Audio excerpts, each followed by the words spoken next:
Welcome and hello, friends. I pulled a Jack and was trying a little too hard there to think of something funny. That's a little rude, don't you think? How many times has that happened, though? None. Go back and listen to, every episode. I've never messed up an intro. And even when there was the mess up, it was hilarious. When Jack started, and then Austin just came right in over the top. I just listened to that one the other day because he said it was funny, and it was funny. It's a good one.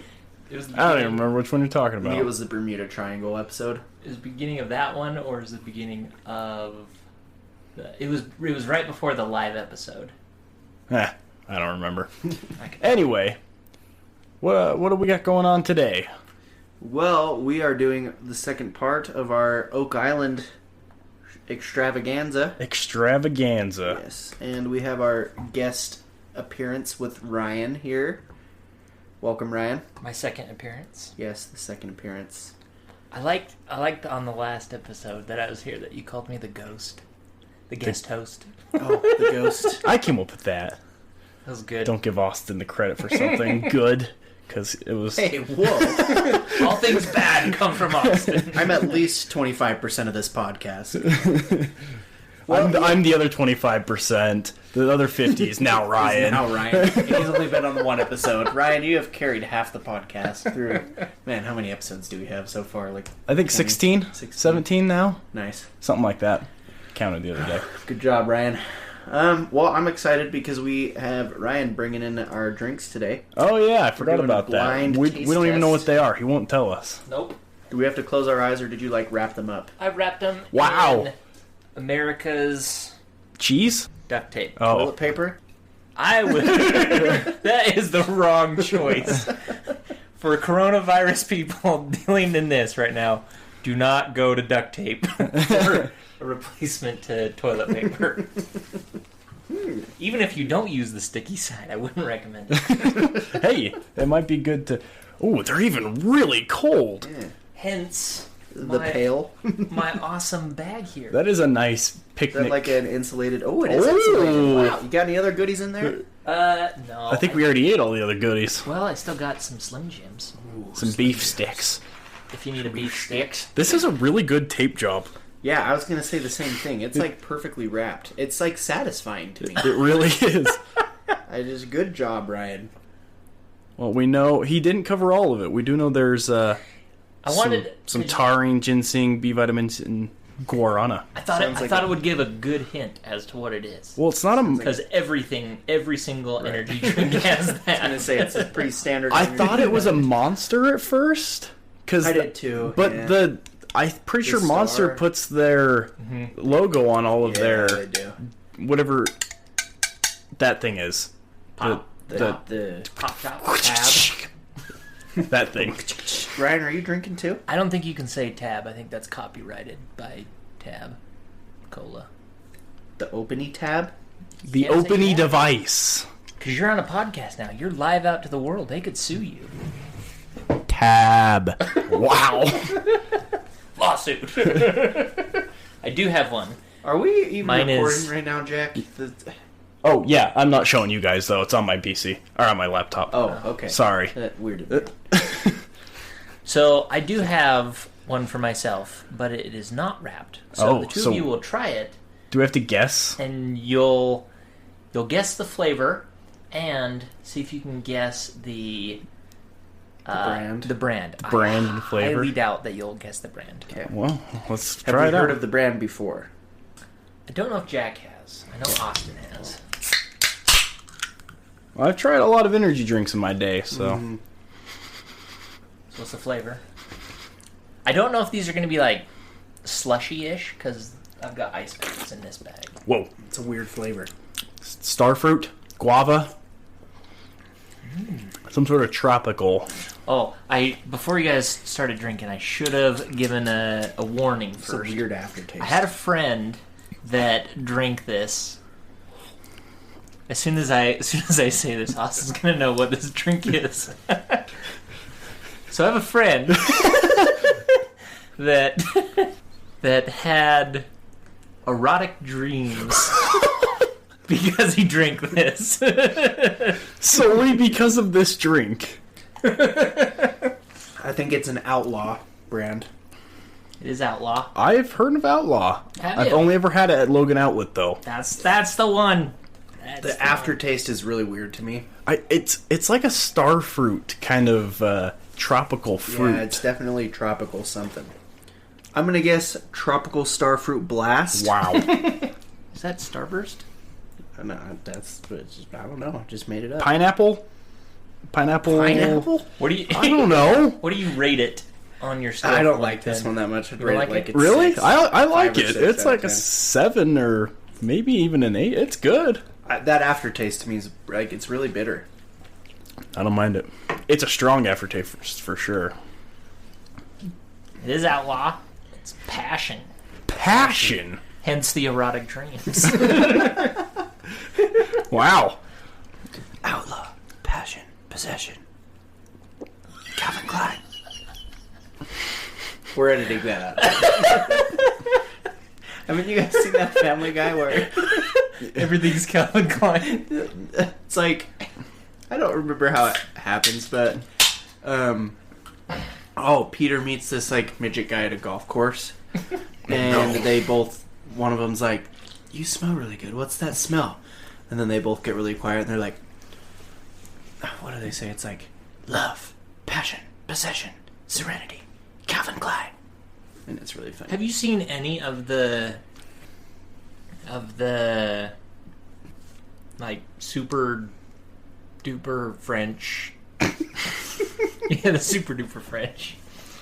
The Super Belle French. All of their cologne commercials, but it's not cologne. They call it like L'eau de toilette. Toilette parfum. Like, Parfum. they're so awful. Yeah, they're so weird. Awful. It's some person on a boat, and then there's a breeze that comes through, and a dolphin, and somehow And then they that's like cologne. dive off the boat, and now they're in like an iceberg, and then they pop out the other side, and they're at a party, and they drink a glass of wine. Yeah, it's weird. So what's happening in space? Lots is happening in space. Oh, are we doing it at the end of the episode or right now? Wait, you do space at the Yeah, end? we do space news at the end now. What? Yeah, because We're listening to our people listener feedback. people were saying that we take too long when we talk about space. This is the funniest part, though. I love this part of the podcast. The space news? All of the beginning part before you get into it. 'Cause Oh, it's really? just random crap. People are like, "You guys take way too long to actually get to anything." And we're like, "Oh, sorry." Yeah, Well, we okay. gotta rope them in somehow. If we get to the content quick, they're just gonna split right after we're done. Which is what I do with Joe Rogan's podcast. He's got all of his ads at the beginning and the end, and it's skip, skip, skip, skip, skip. All right, we got the person on the show now. I don't listen to any of it. We'll do the space news at the end. Because we have more important matters, such as the Oak Island Money Pit. I believe last time we left off right after World War II with the Money Pit. And that brings us to right after World War II. Yes, it does. Very good. Astute observation. I try. Oh, I hit the table. I'm so I don't sorry. even like this drink that much, but I keep drinking it. I like it. First time I had it, I didn't think it was that great, but The aftertaste really is has too bitter. grown It on tastes me. like grapefruit to me, and I hate I think that's why I like it. Grapefruit is I amazing. hate grapefruit. So, so after World War II, Well, okay, so let's say somebody like listening, not me, but people listening completely forgot everything we already talked about. I definitely didn't, but I'm just, looking out for those that may have. I think they would do well to go back and listen to episode 1 of this series. All 2 So- hours of it. so let's 30-second recap, go. 30 seconds. Now you're at 25. This is something that's been going on for 200 years. So essentially, Oak Island is this small island off the coast of Nova Scotia, Canada. Nova Scotia. That was more Minnesota than Canada. We need Dallas doing his Wisconsin. I can't do it like he does it. But. So on the island is this legend that there is a treasure that for hundreds of years now, millions of dollars, it's estimated anywhere from like $25 to $30 million has been spent on trying to figure out what was on this island. And so different companies, different people have gotten involved, and summing things up, there's a depression in the ground on this island that these teenagers find, and they start digging, and going from the teenagers to a lot of different companies going down and digging in this hole. You go down every 10 feet, and there's these platforms of oak logs that just continue every 10 feet, and as they go down, they find other things, whether it is charcoal and signs of fire, or a tablet or a large stone that had writing on it. I mean, I didn't forget about that. I'm sure other people may have, though. So, there's been, yes, there's a lot of information going through that if this is the first time hearing about this, definitely look at the other episode and listen to more detail Yes, about... part 2. You're starting in the wrong spot, if you're listening now. Ah, they're telling me I'm in the wrong spot. No, listen. What are you talking about? Man, you know how bad that would suck if they've been listening for... let's see... 13 minutes and 36 seconds just to realize that they need to go back an episode and listen to this whole spiel at the beginning again. Like, man, I gotta go I actually did that with your guys' episode. What was the one we were talking about with the Russian soldiers? The Outlaw? Well, that's not. They're not soldiers. There's another Russian soldiers. Oh, not Russian soldiers. The Philadelphia experiment in the Montauk base. That's the one. You said on that one, you started talking into it, and you said, if you haven't heard this, and this that we talked about in the last episode, go back. And I paused it, went back. Worth it. Ryan is a Class A listener. Class A. The A stands for act. You're a class act, Ryan.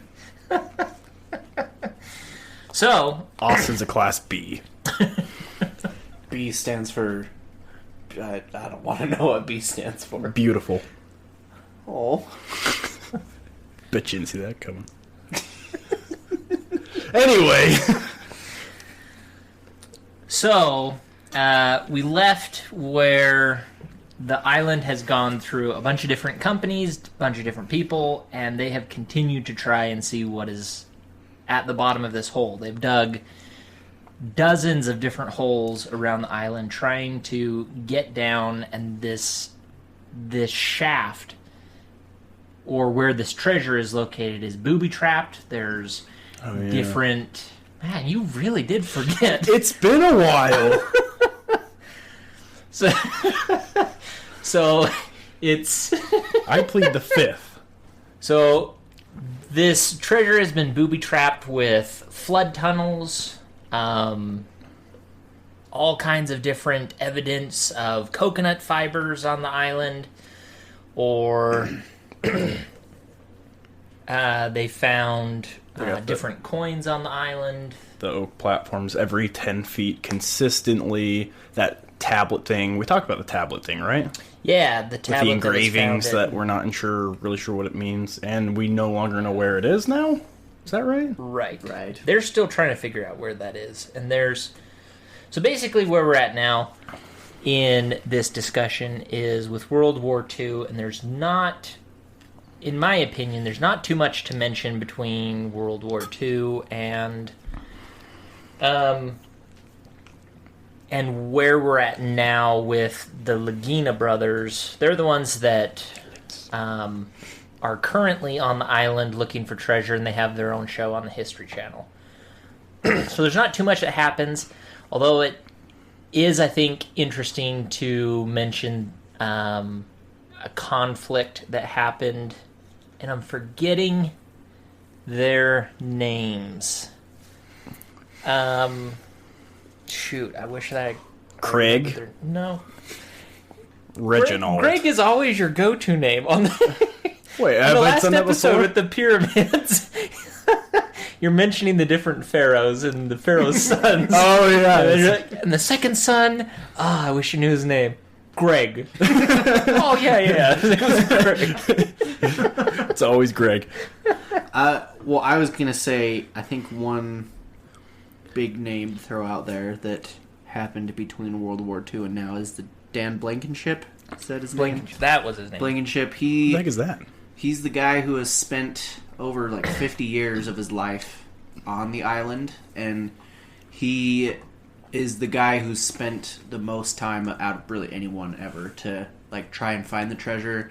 He dug, like, if you watch The Curse of Oak Island, the first few episodes, I don't know how long he's on the show for, because he's like He actually 95. passed away in the last season. He's so old. Yeah, he was like 95 when the show started, but they brought him on because he had done tons of the island. He came up with a lot of the theories of the underground tunnels and cave systems and things that there are now.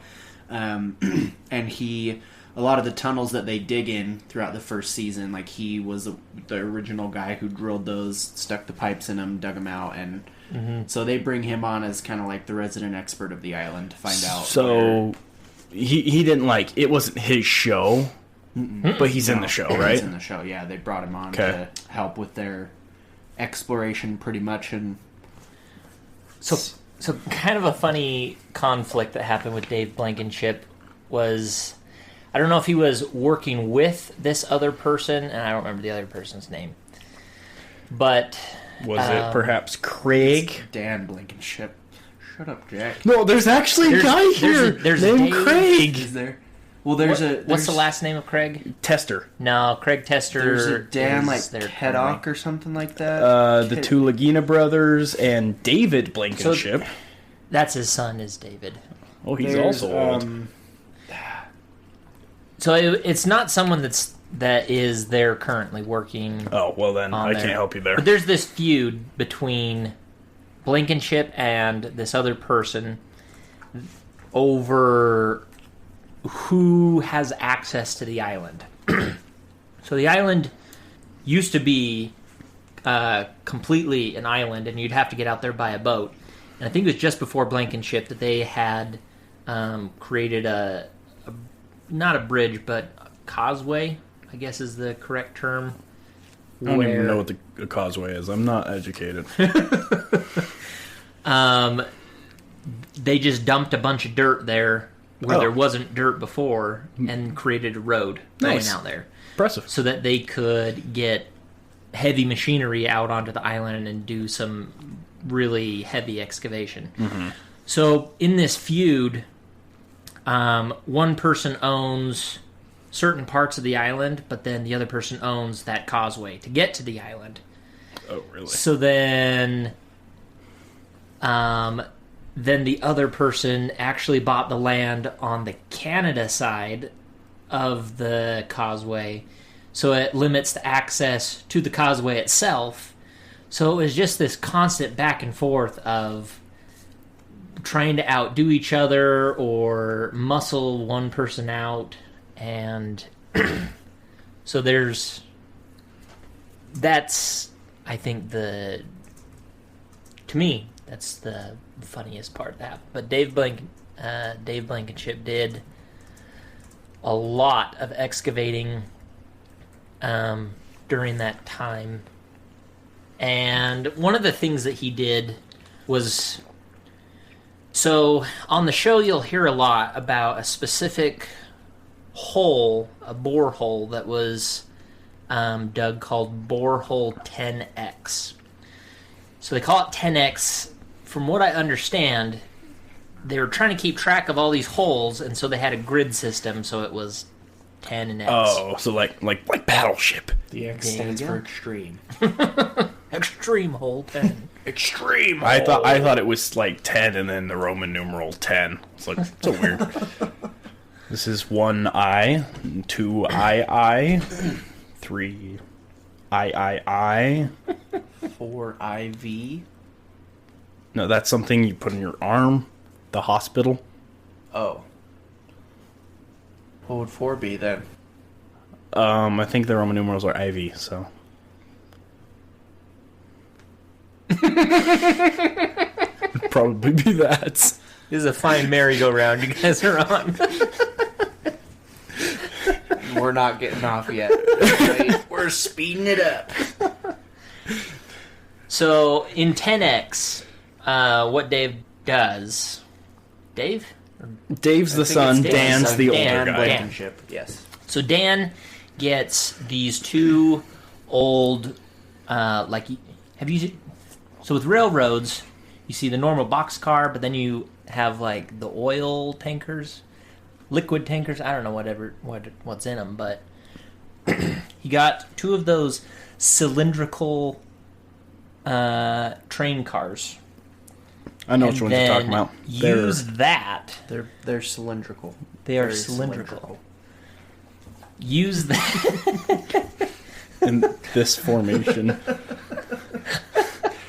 I thought you were doing that like, come on, we gotta keep it moving. No, I was trying to do the circle thing. Drawing a circle in the Circle, air. right. Jack just learned his shapes last week, so he's got to practice them. I didn't want so I just know I'm gonna butcher that word if I try to say it.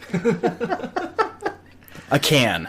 Looks like a can of Yes. soup. A can, like the ones we were drinking, right? Yeah, alright. A can of outlaw energy. Is there like a cool description on the can, like with other energy drinks? It says duct tape. On this, Oh, born in the Wild West. Wow. I don't think grapefruits grow in the not Wild good West. enough.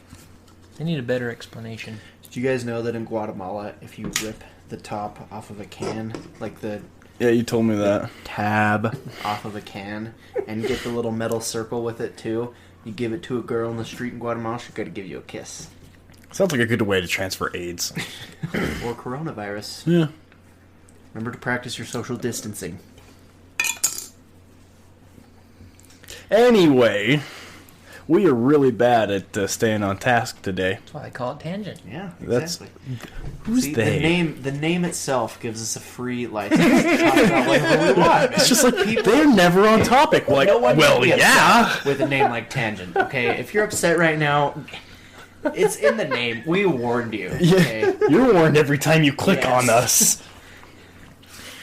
Cylindrical. Cylindrical oil liquider things. So he takes a couple of these, uses them. And What now? Oh, man. Is that episode of Drake and Josh where he says spherical, cylindrical? The new Sphere 720 The or game whatever. sphere. The game sphere, yeah. I tried to get it back on track. Sorry, yes, you were doing great. Spherical. Okay, you give me stomach aches. Stomach aches. And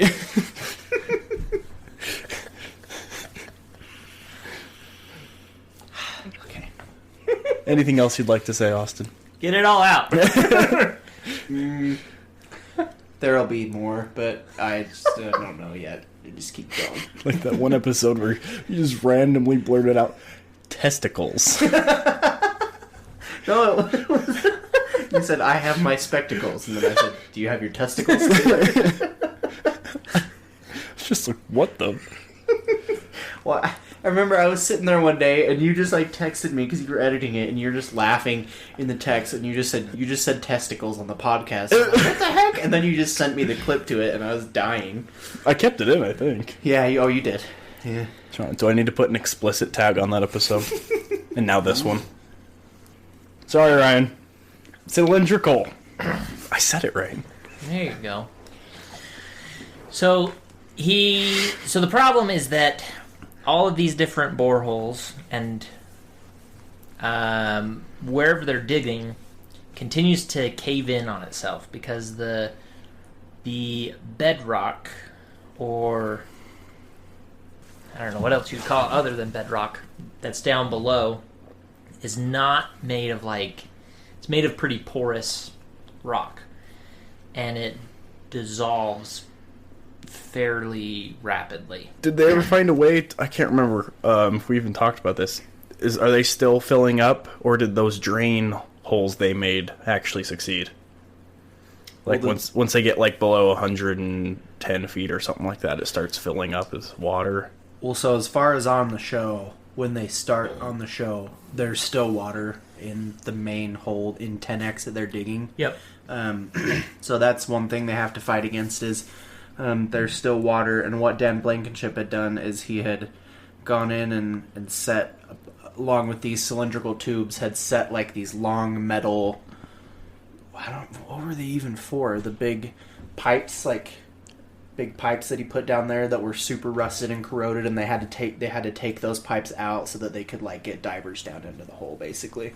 So what they would do is they would draw out the pipe, and every 20 feet just cut it off, and then keep pulling out these huge pipes. And there were 2 or 3 of them that they had to pull out. When did this show first come out?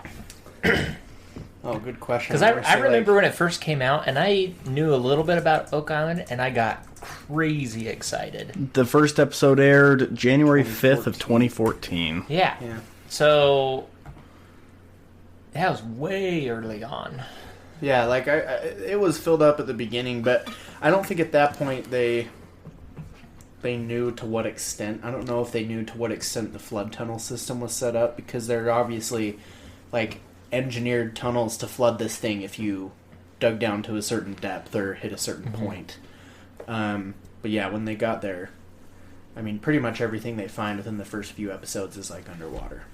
So here's something that I think is interesting. So now that we're talking about the Laginas, so how they come into the picture. So when they are little kids, they learned about Oak Island reading a Reader's Digest article.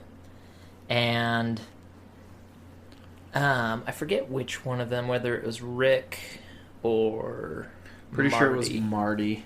I think Rick's older. No, Rick's the older one. I feel like Rick was the one that was more Originally. excited about the treasure hunting and all that.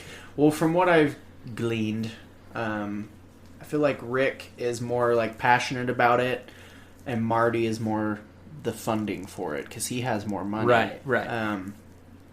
But Rick is the oldest one, and he was the one who read the article and was like, "Hey, I want to learn more about this."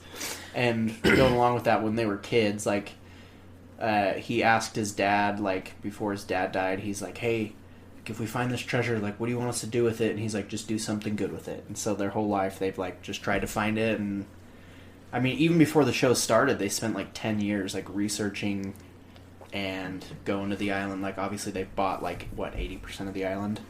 Well, so I think it was Marty that, for whatever reason, was looking in a Islands for Sale magazine, which I don't know where How rich do you have to be to get that magazine? I'm subscribed to Islands for Sale monthly. As soon as you hit a certain threshold of making money, They just send it to you. Yeah. It just comes in the I mail. was gonna say, you can't subscribe. They subscribe you to it.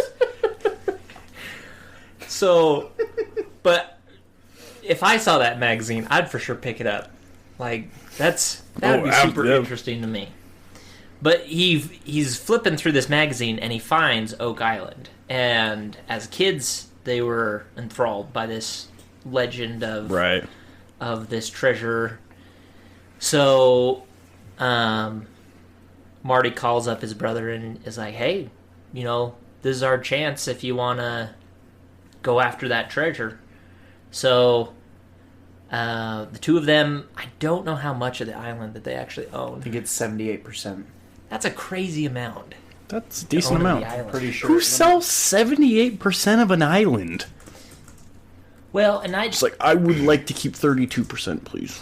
now it is important to 22%. know that. What'd I say? 32. No, that's what I said. Yeah, it's 22%. That's what I said. Okay. They own around 78% of the island. God, that's crazy. So they do have to work with the Canadian government about what things they can actually do on the island, because there has been so much attention brought to the island that now the government is kind of stepping in and saying, okay, this is kind of now a historical site. Right. I know that the early people that lived there, Daniel McGinnis and some of the others that first bought the island and started farming on the island, that their properties and original foundation of their homes, those are considered historical sites. And so they're very limited to certain areas what they can do on the island. And That's probably where the treasure is. yeah, and I mean, even still, they have to get treasure permits from Treasure permit? Yeah. That's a thing? Oh yeah. Sounds like same under the same umbrella as like volcano insurance. Hey, if I'm on Hawaii, I want some of that. Which? Oh, I just forgot what that fun thing about Hawaii I learned was. Something to do with coronavirus. Oh, it was something cool. Oh, yes. Anyone there now has to stay there. And I thought, oh, what a horrible place to be stuck for coronavirus. On Hawaii. Well, that Well, was... it would be even worse if you couldn't go out and do anything in Hawaii and you're stuck there. Well, isn't it the same anywhere if you're stuck in? Yeah, but wouldn't it be even more torture to be stuck in like the coolest place in the world and not be able to go do anything? But I think Hawaii is like nice wherever you're at on the island. I think that's why it's Hawaii. I don't think you need to be on the beach. Everywhere is the beach. You can see the beach from everywhere. But that's what I'm saying. Can you go to the beach if you're locked down? Like, But you're at the beach. You're in Hawaii. That's what I'm saying. I think Austin's saying you can't go outside, though. right, if Because you're on lockdown and you're because- looking at the beach out your window every day and you're just like, I want to go swimming. I don't. You can't. I've never been a big beach Why are we guy. talking about Hawaii again? Ryan said he learned something cool about Hawaii. Oh, what'd you learn? Oh my gosh. You gotta put your phone away, man.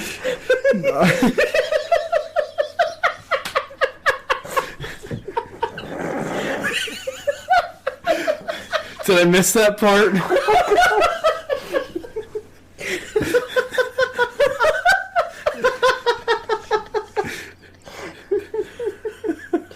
Oh my gosh. We better get into this because we're never gonna finish this. Where were we?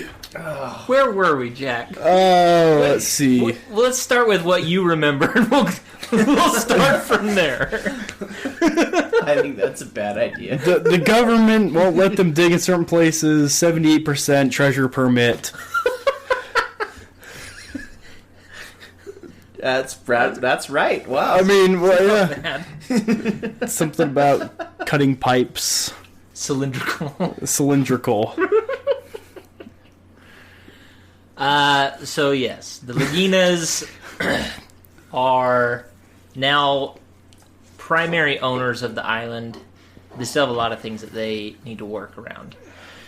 So they've gone into 10X, into borehole 10X, which Dan Blankenship went in previously with some cameras. He claimed that he saw a skeleton hand Oh. on the bottom, what looked like two, he called them chests, but two rectangular objects on the bottom.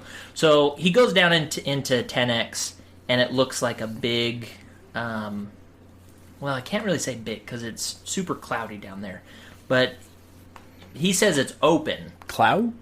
cloudy. The water's cloudy. Oh, Oh, I forgot about water. I was just like, there are clouds down there? It's a mystical place. What, so this had to be a decent amount of time ago, right? Oh, I think he started back in the 50s and worked up through the... Wait, so 10X has been around for a while? Oh, yeah, it's Uh-huh. been around for... Long I mean, time. Blankenship worked on the island for 50 years. 50 Jeez. years plus, so... Only that Damn. one. Oh, wait. He said he had a camera. Yeah. Do we have pictures of the Videos skeleton? of It's a crappy it's from camera. the 70s. It's like crappy footage, but And even with some of the cameras that they have nowadays that went down in there, it's so cloudy down there because of the rock and sediment that's down there just continues to deteriorate. And I was thinking about this today, that it makes sense that it would be so cloudy because you have the tide going in and out, but then not only that, you have when they are working, when they go down in that area, they want to pump out as much water as they can. So it's sucking all the water out, and that water is being refilled from the ocean, so there's this constant movement in and out of water. So all that sediment is just building up. Right. and you, like even in one of the first episodes of the TV series, they stick like a Mars lunar rover looking thing down there that goes down, and That's like, pretty big. well, like it's like a mini one, but it's like super. I mean, there are chunks everywhere in the water. So Yeah. and it even's got a big light on it. So even when it's got the light, like it's still hard to see. It's like if you've ever been driving through a foggy snowstorm Like Wow. with huge flakes. with big flakes, and you turn on the brights, and you're like, "Oh, I can't really see. I'll turn on the brights," and It just makes it worse. it's just like that. It is just like that. Sounds like a dangerous place to be. Well, Dan Blankenship almost died a couple times while he went down there. So, but he claims that he saw the skeleton hand, a couple of rectangles that he thought were chests, He wasn't able to grab anything, though. and I think he may even have described seeing like a shelf, like a bookshelf or something. Well, I remember him saying he saw some type of pillar or something, Oh, I don't remember that. like a square pillar that he thought was like a beam of some type. But needless to say, he believes it's a room that's down there. Right. So, on one of these times that he almost died, he is down there and starts, I don't know what a crumbling would sound like when you're in the water, but he hears noise, and it starts to get a little bit louder, and he feels something hitting on top of him. So then he immediately calls up to take him up, and as they're bringing him up, it kind of just caves down underneath him. Jeez. So he could have died there and would have been the seventh person to die. Isn't that the thing? That's the thing. Yeah. 7 must die before the island reveals its secret. And we're at 6 now? Yeah, it's 6 been at 6 currently. for like 100 years or something. It's been a Yeah, while something since like somebody that. died. Yeah. So from what I remember, so the 10X is a big borehole that's like 8 feet wide, and then after they get down like 180 feet, there's a 27-inch wide, so just under 3 feet, I guess 2.5 feet, hole that goes down into the cavern. So if he was in that 27, like that's a tiny hole to go down. Yeah. But that's kind of how it's set up. Is it goes down pretty deep, and then there's this little borehole that goes down another 10-20 feet into the cavern. Yeah. He described it like he was hanging from a pendulum Ooh. in a dark void. Therapeutical. Just made that word up. I could tell. You could totally sell that, market it. It's like, Therapeutical. come, no, well, I'm that too, but I meant like, come to the void where you can dangle like a pendulum in the empty blackness of nothing. And you're Calvin like, Klein.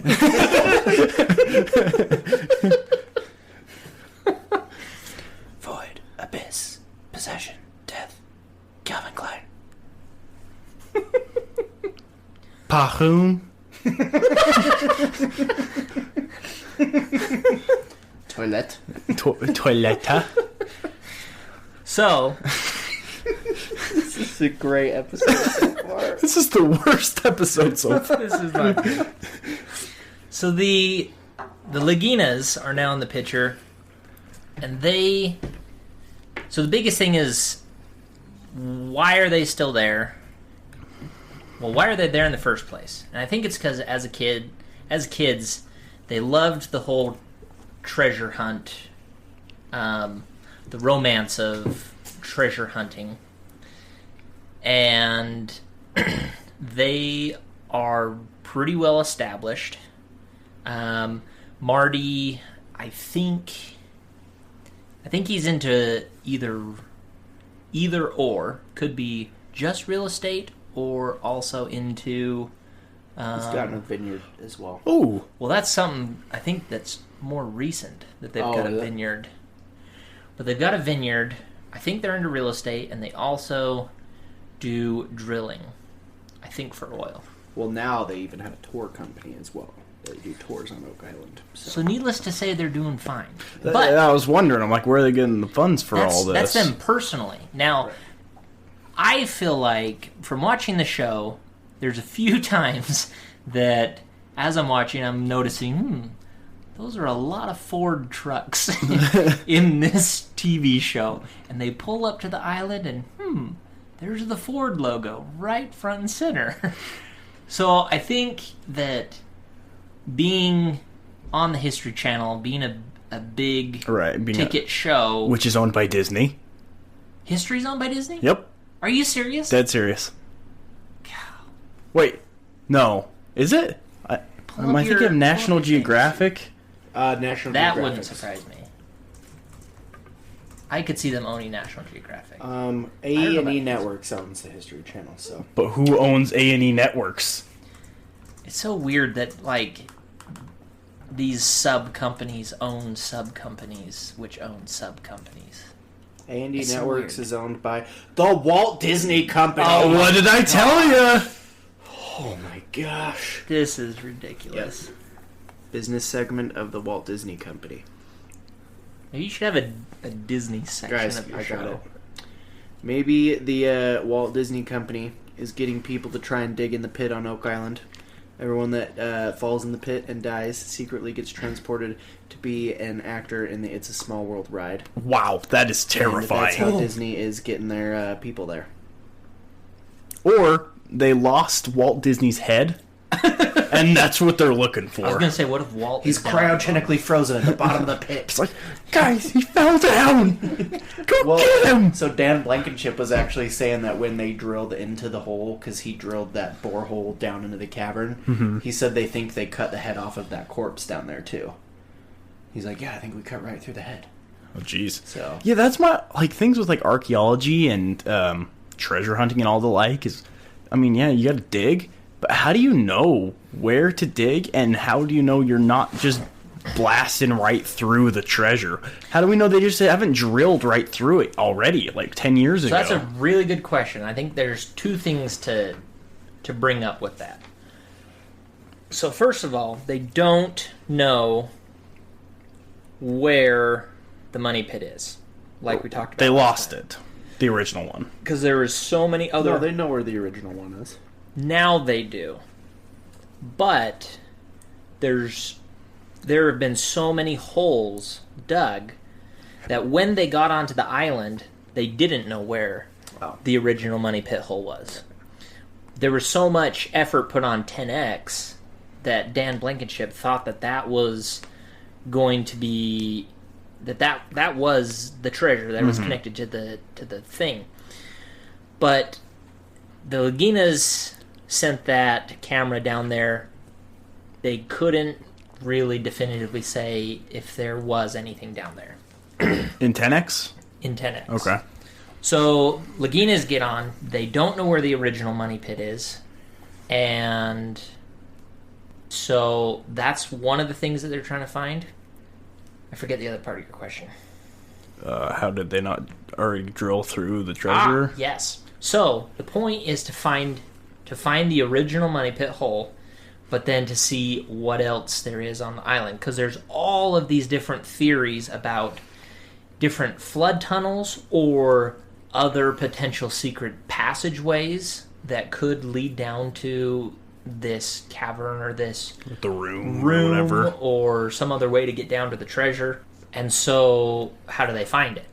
So this kind of goes back to my thing about how they finance the show, where I was talking about Ford. It seems like there's certain companies that seem to be highlighted in the show in such a way that it wouldn't surprise me that they're probably getting a discount. Right. But they're doing some very interesting things right now, and they're in the 7th season now, where they are using... So the big technologies that they're using is obviously metal detecting, and they've found several... I would say the majority of their biggest finds have been through metal detecting. Doing... Ooh, what do they call it? LiDAR? LiDAR, yeah. What does that stand for? It's, what does it stand for? It's like deep penetrating radio signals. It's like light what is it? Laser, let's see. Light detection and ranging is what it is. So it's basically kind of like a depth. No, because LiDAR is what they used when they had the airplane going over like the Amazon. Right. And they were using LiDAR. They used LiDAR to find like huge civilizations down But this there. is where they're using ground penetrating stuff, and they pull a device along a sled. Isn't that like sound, like echolocation? It's like the depth sensing technology, right? Right. Is that the one they've been using the whole time, right? Like they'll have a little thing that they walk around with, and they can like sense where cavities are in the ground or whatever. Right, and it goes down to something like 200 feet or something. Right, and it'll tell them like, hey, this cavity starts at this point. Or there's some kind of irregularity in the soil here. Right. So they've used that a lot. The big thing that they're using right now is, I don't know what this would be called technically, but they, instead of dynamiting the whole place like the previous guys did to try and seal up these flood tunnels. Get the dynamite. Ground penetrating radar. That's what it's called. GIDAR? Well, that GIDAR. Well, it wouldn't be Guy because it'd be. GPR. Is it ground a- penetrating is it a- radar, and then sonar. Have you guys seen The Office? Ooh, snake cams. Like in Rainbow Six. Remember that? What? Rainbow Six, the original Rainbow Six This is Vegas. so They bad. put snake cams under the This door. is Sorry. This is the most tangents I have. This is so bad. Hey, we warned them with the name, okay? Sorry, Jack, what were you saying? I don't remember. What was I saying? Something about something, I don't know. GIDAR? Oh, GIDAR. I was gonna make a joke. Have you guys seen The Office? Yeah, The the the gaydar. gaydar, episode. yeah. That's all I was gonna say. It's like a gaydar. Did you guys see the thing that Steve Carell put out where Yeah. he had the mug that said Toby started COVID-19? Yeah. Anyway, Back to GIDAR. technologies. GIDAR and Ground penetrating radar. grinder. Group. grinder. This is so bad. Did I see you down there last week? You know what, Jack? Let's get pulled out. So they've used the ground penetrating radar. Big thing that they're doing now is they're setting off charges to send down like a sound wave. So it's essentially like a whale making its sounds in the ocean. Yes. I think that was a humpback. So yeah, If I apparently believe. 2 episodes I did the dial-up noise, and this episode, That's right. this on the episode you pyramids get one. you get to do the whale one, So it's like that, but just like that. in the ground instead. So they do a small charge, and it basically just looks like if you've ever made a M80 or something and put it in the dirt, and it just sends up a little bit of dirt. That's what it looks like. But they're able to get an accurate view of what's down below. So they're not just doing like a couple of these. They'll put out a couple hundred of these in a grid system, and they try and set up a 3D image of what's down below. Technology. Technology. So they create this 3D image of And I mean, it's like a fuzzy 3D image. They can't, like, get Right. an exact I thing. imagine there's a lot of rocks in that image. Did they mistake rocks for treasure? No, they don't. Oh, okay. Yeah. Because they can very clearly, with today's technology, it's like a bat or a whale. Q Austin. Sound like you were gurgling at the beginning. I think the first one was a lot better. Yeah, it was. Well, you can't just You can't put him on the throw, spot yeah, just you like can't that. Just throw a whale impersonation at me and willy nilly. So a whale knows the difference between another whale or a rock. You Same saying thing as I don't a know the bat. difference between a whale and a rock? I don't know. You ever seen a whale? Seen a lot of rocks. Are you sure they weren't whales? I don't know now. I'm questioning everything. This is not good. This is so bad. Did you put in these drinks, right? It's the passion. It's the passion.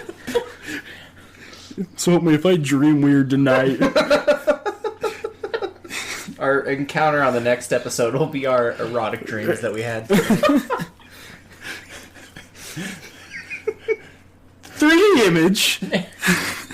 Next time I'm not listening to one of your episodes before coming on. Are you channeling Jack and I now? See, I am. The first episode was rather like intellectual and well prepared. This episode, I'm not saying it's any less well prepared. It's just more along the lines of what we normally do. Ryan's a bit more comfortable, and Yeah. we're a bit more comfortable with Ryan now. Yes. Well, I was in a very different state of mind previously. And now, let's move on. So, 3D images. So they know what's rocks and what's not. So Can they determine that by the way that like the waves like bounce off the material, or The way it comes back. So, yeah.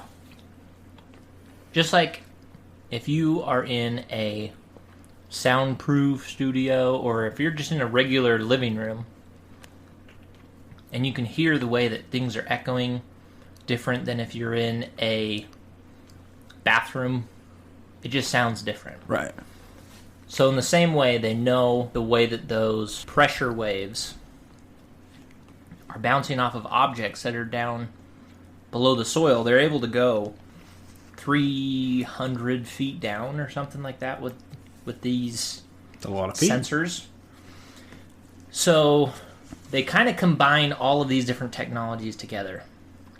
They have those explosions, give them a 3D image of what's going on in the area and where to focus their attention. Then they do 6-inch core drilling, It's where very they get small.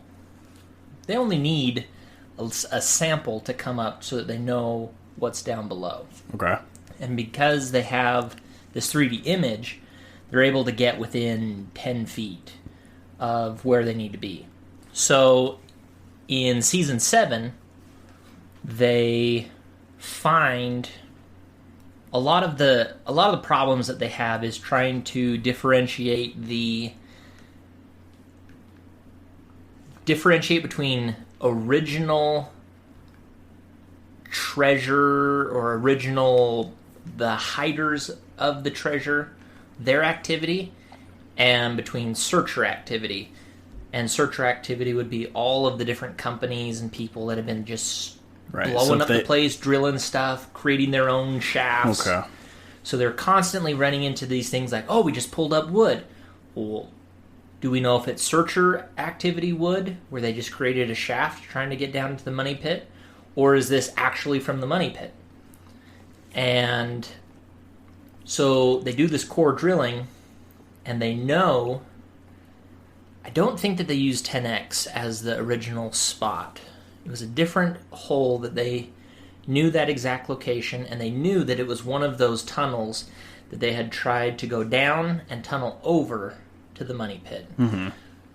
So they did these 6-inch boreholes, found that searcher activity wood structure down there that had caved in and been buried.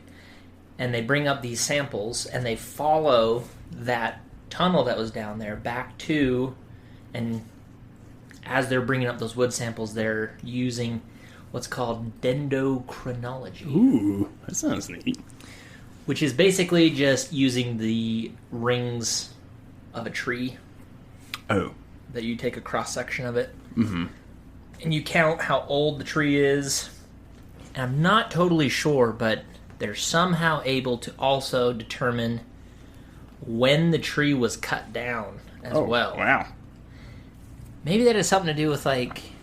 I feel like there's something common between any trees that you'll take a cross section of, that they're going to have similar patterns year to year. That you can be like, oh, in these 3 years there was a really, really period of cold winter and not a lot of moisture, and this is the pattern that you see in these tree rings, no matter what tree that you cut down. Mm-hmm. Perhaps that's the way. I don't know. I could be just blowing smoke, and I have no idea what I'm saying. I think that's how they can tell by the thickness of the rings, like how, Right. you know, how good that year was, and then match that up with weather patterns and different things. So. Right. So they determine what is searcher activity, wood that's been cut. They follow it back, and they believe that they now have the money pit because they have these wood samples that date back to 1760s, 1730s. So they're in the time when it was previous to the original people that found and started digging in the money pit. Wow. So they... It's a long time ago. Right. So that's the biggest... That's the biggest thing that the Laginas have been trying to do, is prove that these legends of what happened on Oak Island, to prove that they're true and they're still happening. One of those is, we talked earlier about that they put dye down in the money pit, and they found dye coming out on different sides of the island. In some of the excavation that they're doing in Smith's Cove, and if you look on Google Maps, you saw where it shows where they've essentially created that wall, that structure that they've been able to dig out where it would have been underwater. So they're digging out there trying to find these flood tunnels that are supposed to be out in Smith's Cove, and they do the dye test again. But they do the dye test with a specific, I guess you call it chemical composition of this dye, so that wherever they think it's coming out, they can test it, and they know specifically if it is that dye. It's not just, oh, it's kind of red coming out, but oh, it looks like it was actually this red rock that was making it look red. Wow, that'd be quite the coincidence. It would be quite the coincidence, but there's a lot of skeptics out there that like to believe in those kinds of things. Fair enough. I mean, so everything that they're doing is trying to definitively prove some of these things that are actually going on. Right. So they put this dye in, and the dye is coming out in Smith's Cove. They get a sample of that, and they test it, and it exactly matches definitively. There is no other way that that could have gotten where it was, unless there was a more or less a tunnel or a flood tunnel that was, or cavity in the rock, or some way that it was getting. What was the length of that? I think it's 300 feet. I think it's about 300 Smith's Cove feet. was on the east, right? Yeah. It's on the east side. I think it was 300 feet away from 10X? From the money pit. From the money pit. Yeah. Okay. I don't think that they're... Because they weren't putting dye down in the money pit, because they just barely found that.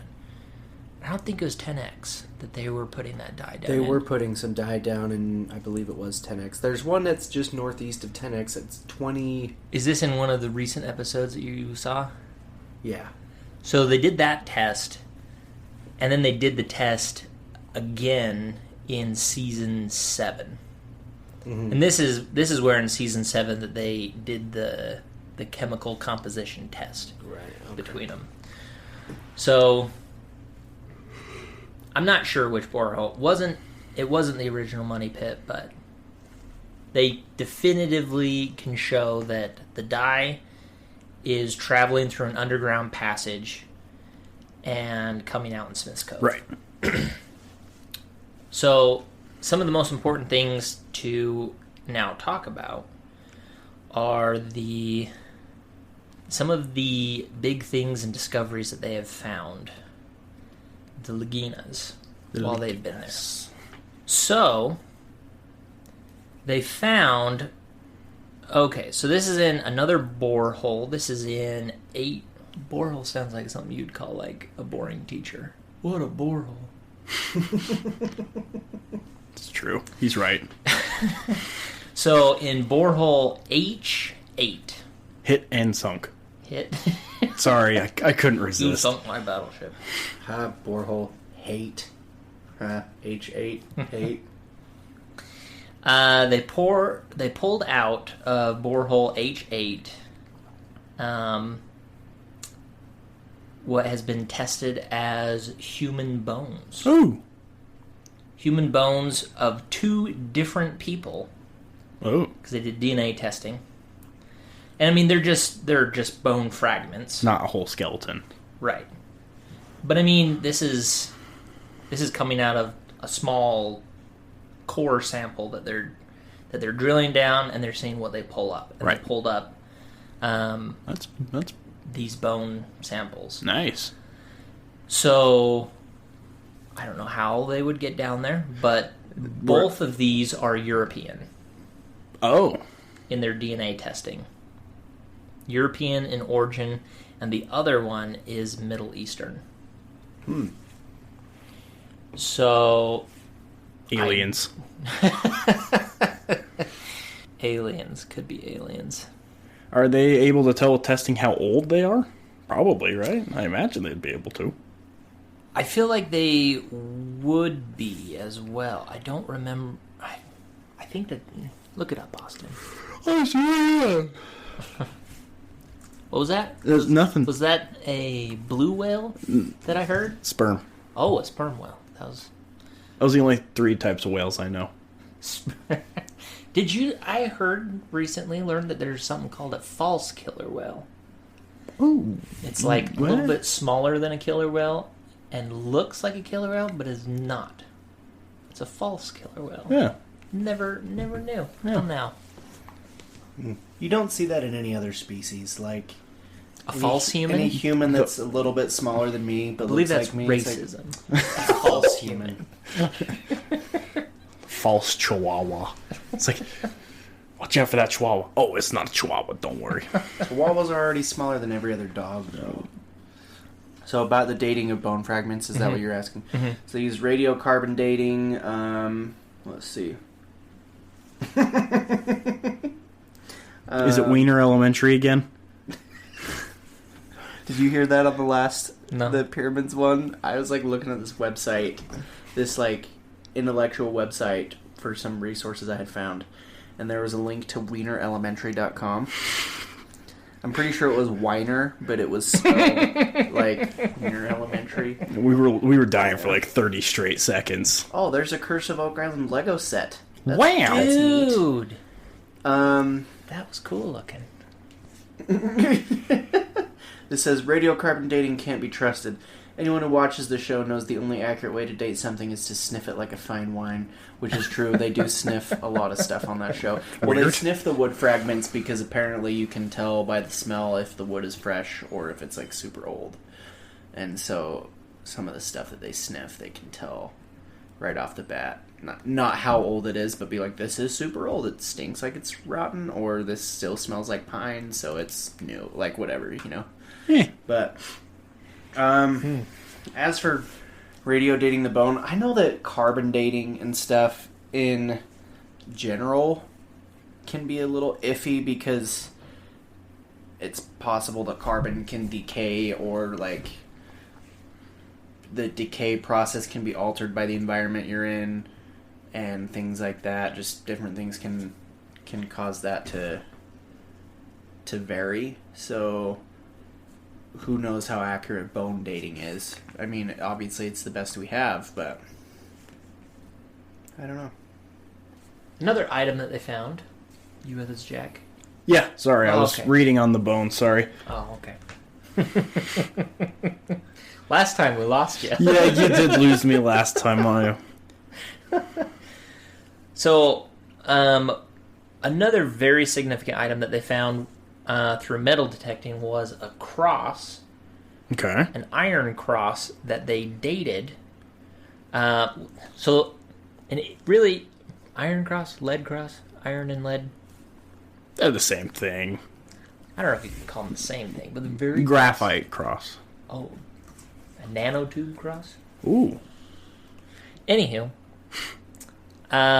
they're able to test lead in such a way.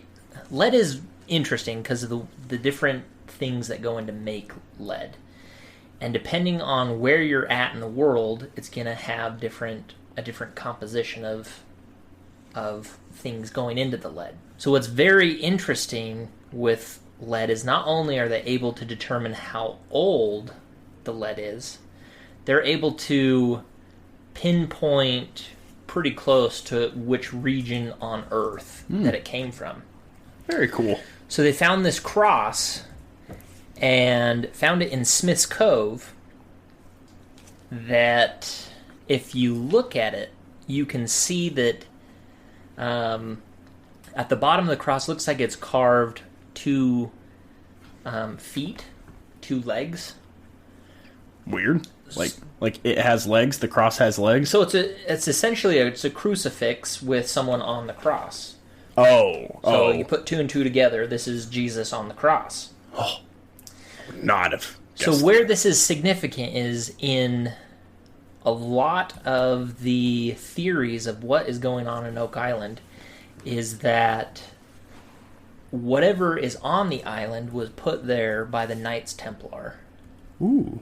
which dates back to early 1700s, 1600s, which is when this cross was dated. Actually, earlier than that. I think this was dated to possibly as early as 1500s. But they know for sure, based on the composition of this cross, that it came from Europe.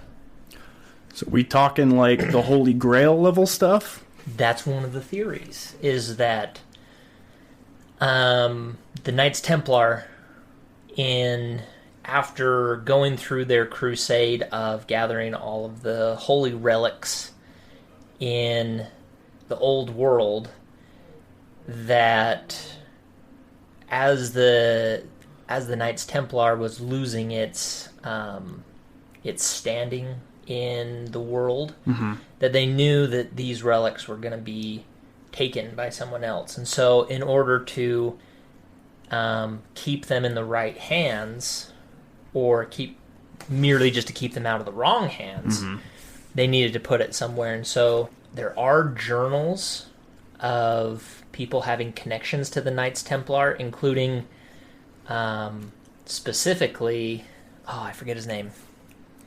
He's a French captain. Captain Kidd. Nope. Napoleon Bonaparte? Oh, I know who you're Was he talking French? about. Let's see. He's very, very famous. Yeah, Henry. Is it Henry? No. No, that's not him. Hugo Loris? He's the current one. Oh, football team. Never mind. I remember who you're talking about, but I can't remember his name. So there is a French captain that has ties to the Knights Templar, and Is it not Captain Kidd? no, that's a pirate. Is it Duke d'Anville? Duke D'Anville. Yeah, Duke Downby. That was his name. Yeah. So the Duke d'Anville is known to have regularly talked about his connections with the Knights Templar. And he comes over to the New World, to America, and there is a French military, I don't want to say a compound, but a military base that is just 80 miles north. I think it's about 80 miles north of Oak Island. So one of the other theories, if it's not the Knights Templar, perhaps the French then, as they're over here in the New World, and England is starting to come in and take over the New World, and the French and English were enemies at the time, is it possible that the French just took a bunch of their treasure? And this is a huge base. If you look it up, this is a massive, massive base that is to the north of Oak Island. Is it possible that the French, just to prevent their enemies from getting their treasure, because it's better to just lose the treasure than to fall in your enemy's hands. Right. Did they, with a massive amount of manpower, did they come and just bury a bunch of their treasure on Oak Island? What kind of supports this is thinking of the flood tunnel systems that are there. If you look at the French base, it is... Okay. I want to say the name Brown is in there or something. Rose Blanc. Is it Fortress de Louisbourg? Oh, maybe that's it. Brown is nowhere in there. Bring up a picture of Louisbourg. I think that's it. Mm-hmm. Go back up to that picture. Click on that one. Yep, that's the one. So... Where is this? You're lying to me. Fortress de Louisbourg. Type it in. You could probably just do Louisbourg. Fortress of Louisbourg? Just do Louisbourg, Nova Scotia. Oh, yeah. That's... Is that it? Yeah. Zoom in on that. That guy right there? Zoom in. That's a historical site. That's the one. So... Okay, so yeah, it's a good size. So if you see at the south, kind of the Pentagon house looking structure. Oh, hold on. Okay.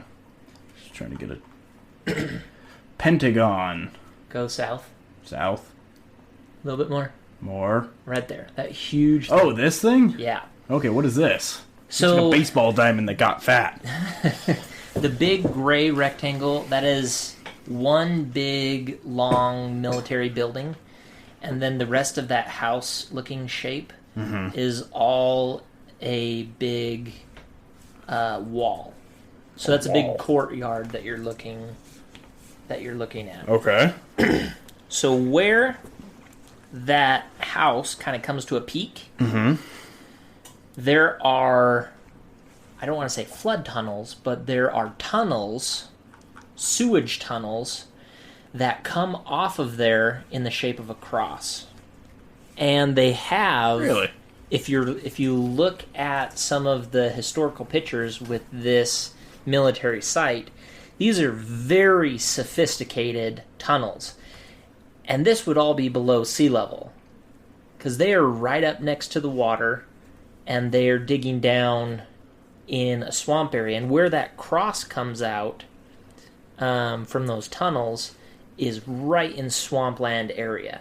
So the French have experience with digging in a swamp and creating these tunnel systems in a flood environment. Interesting. So currently that's my theory. They could have been the ones that made those flood tunnels. Could be. That's one of the theories. That's personally what I feel makes the most sense, because whatever's on Oak Island had to be something that... Yeah. In that picture.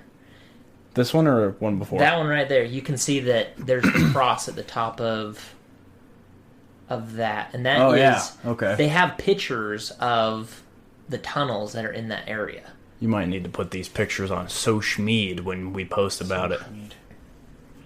Because the viewers probably have no idea what we're talking about. Sure, and Listeners, it's difficult to, well, not difficult. It's not difficult to find all this information, but it is difficult to find it if you don't know what specific names to type in and what you're really looking for. But currently, that's what I kind of buy into. Where Oak Island stuff could have come from, as I think it's the French. Well, there's another, kind of to go with the Templars. So there's a rock, a really famous rock with some carvings on it called the Overton Stone. That's just pretty much northeast of Oak Island on the mainland of Nova Scotia. And it's a rock that has a carving of the Templar cross with like a egg-shaped oval drawn around it, and then some tobacco leaves and like a crescent moon. And the carvings themselves like look pretty recently carved, but they've had experts come in and determine that they're in fact really old carvings, so they could have been left by Templars. But the carving with it has these 4 dots kind of on the end of each cross would maybe signify toward the Portuguese as well.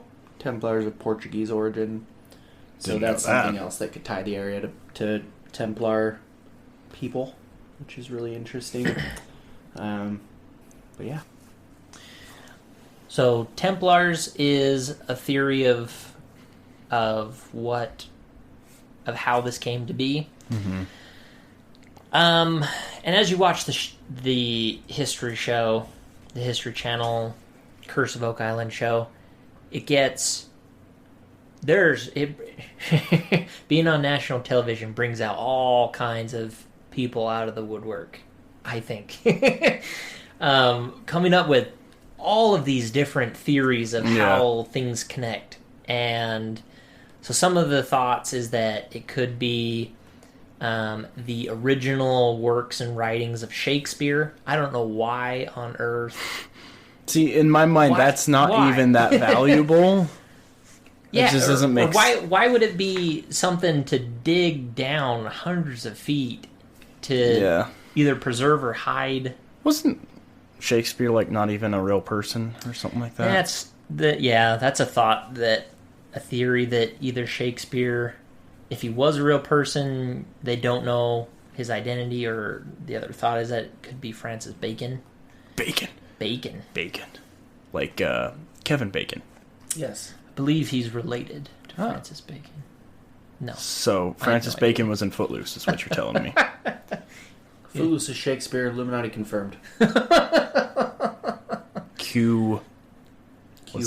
No, QAnon. That too. I meant Q as in QUEUE. The X-Files music.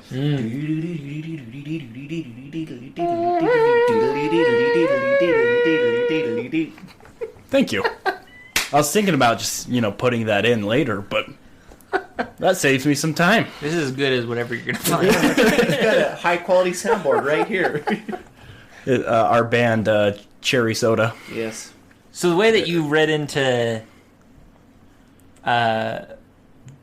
Bacon and Illuminati confirmed and Shakespeare and all is what it feels to me like when you're watching the history show. They're like, this and this ties into this, and therefore I think this is Queen Elizabeth's crown itself. It is buried down, but that, and it, to me, it just doesn't make any sense at all. See, that's what's kind of fun about the whole Oak Island thing, though, is there are so many theories out there that are completely crazy. It's good. It's good for everyone. Right. Whatever you want to plug in. But that's also kind of why I like the show, because I feel like Marty is the one who's very, analytical about it and, show me the proof. And Rick is the one who's like, let's just do it. Let's dig. Right. Let's find out what's here. Let's just do it for fun. So it kind of gives a good play to the show, a good... I'm just curious, there's a whole nother option of maybe there's just nothing. Not a single thing. So that's another theory, is that either one... Is this one a hoax that someone played? Which doesn't make sense to me. Right. Why? No. Why would someone spend that much time for a hoax? the biggest middle finger to the world. It's actually the shape of a hand. Watch him find that skeleton hand, and it's just the middle finger. the first troll of the world. I don't buy into the hoax idea. There's too much there to show that it was way too difficult for someone back then, and to spend that much time, that much money, because whoever you have there, it costs money to have that many people digging there or doing whatever they were doing there. That doesn't make sense to me. Like, look how difficult it is for us today to dig this kind of stuff. Have you ever tried to dig like a big hole Dude, as a kid? No, I haven't. I Because did. It sucks. Like, Me and my friend would dig holes in his backyard all the time, and his mom would get rather upset. We'd have to fill them in, but it was a good time. But yeah, it was hard. I used to landscape, and we had to dig trenches that were a couple feet deep for sprinkler Were you pipe in and World War stuff. One? Huh? Were you in? Oh, trench warfare, my buddy. But digging holes sucks. Like, So get this: when I was a kid, my dad was trying to find where the main water line was coming into the house. He had to do something with it. We were doing a lot of house construction, putting in a new garage and new driveway and everything. So he's trying to find this, and he says, "I think it's in this area, and it can't be that deep." So we're digging this 5-foot long, probably 3-foot wide, so that we can fit down in there. And we just start digging down. We're like, oh, it's probably only going to be a couple feet down. dude, mains are like 6 feet deep. We dug 7 feet down just trying to find this stupid pipe. And couldn't find it in that hole. So then we get out and my dad's sitting there thinking, oh, okay, maybe it's over here. So we start digging another hole. And by the end of this, we had 4 different holes in our yard. And it was freaking trench warfare. And kids would literally jump in these holes and start hucking dirt clogs at each other. But this, like, has to be what the Laginas feel like. Because they just dig a hole. it's gotta be They're right like, here. It's right here. This is where it is. And they dig a hole and there's nothing there. And then they dig another hole and there's It's nothing like that there. one movie with Shia LaBeouf.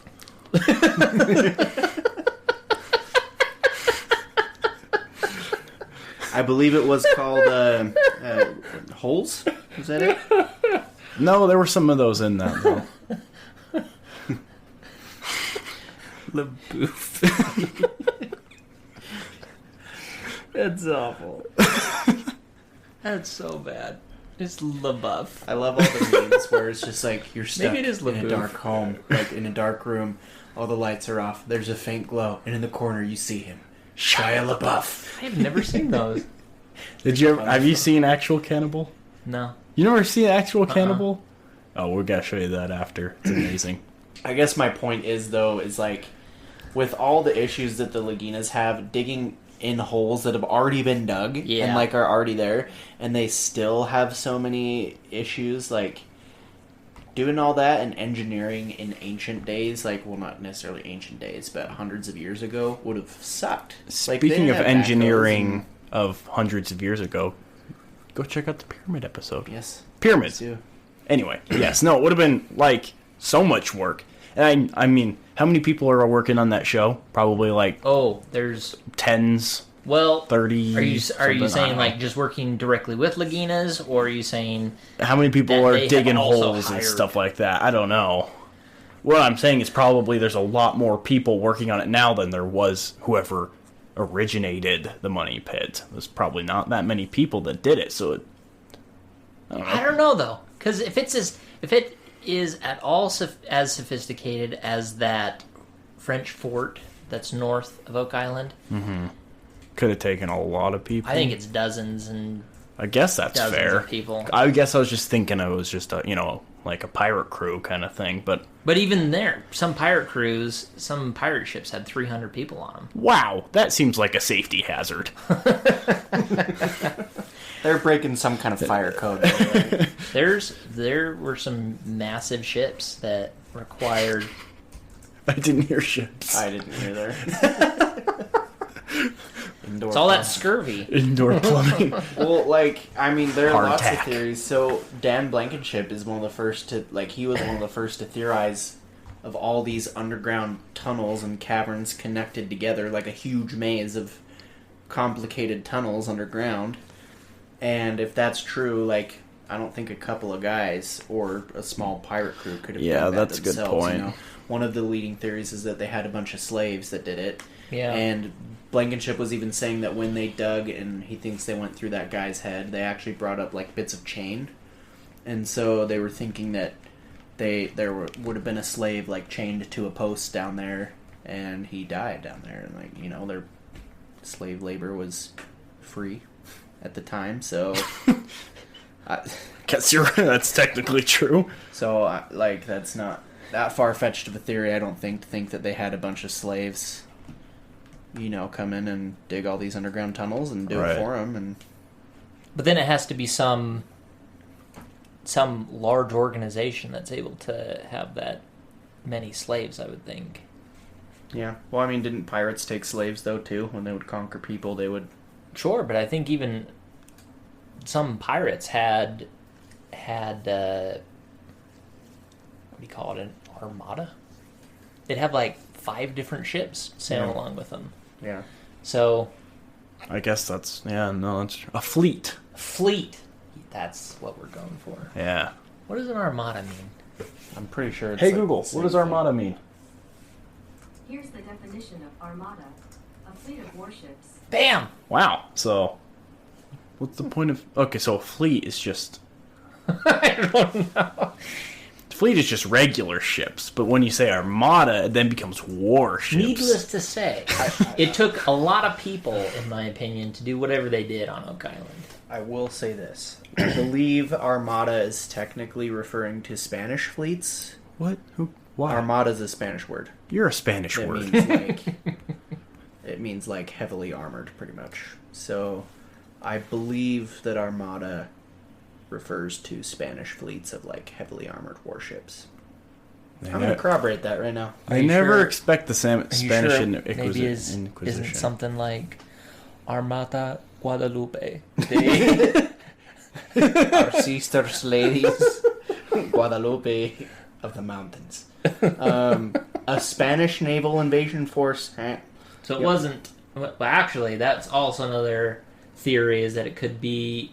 Okay, so this is another one that they think could be Spanish ships, because they have found Spanish gold and Spanish coins on the island, and not only that, but then there's also the, I guess you call it documented in people's journals, that they've seen that some of the original people that started digging on the island, I forget his name, Oh, but is he was- the guy that would pay for stuff with was Spanish supposedly gold? using Spanish gold Yeah. in the town close by to pay for stuff. So that's also a thought. But then, I mean, maybe it's not exactly a Spanish ship. Maybe it was taken over by pirates. Pirates is also the other theory that we've gone over before. Well, they've also found Aztec artifacts there too, what they believe to be Aztec artifacts, which Really? which I don't would remember lend that. to the theory of the Oh, Spanish yeah. conquering a Peruvian. Well, the Spanish going to conquer a Peruvian city. An Yeah, and they ancient took all their Peruvian gold city. They up took all their to- gold. Yeah, the Peruvians ditched because there was a But why would that be conquistador. Spanish gold? Conquistador. If they're what a Peruvian. fun word.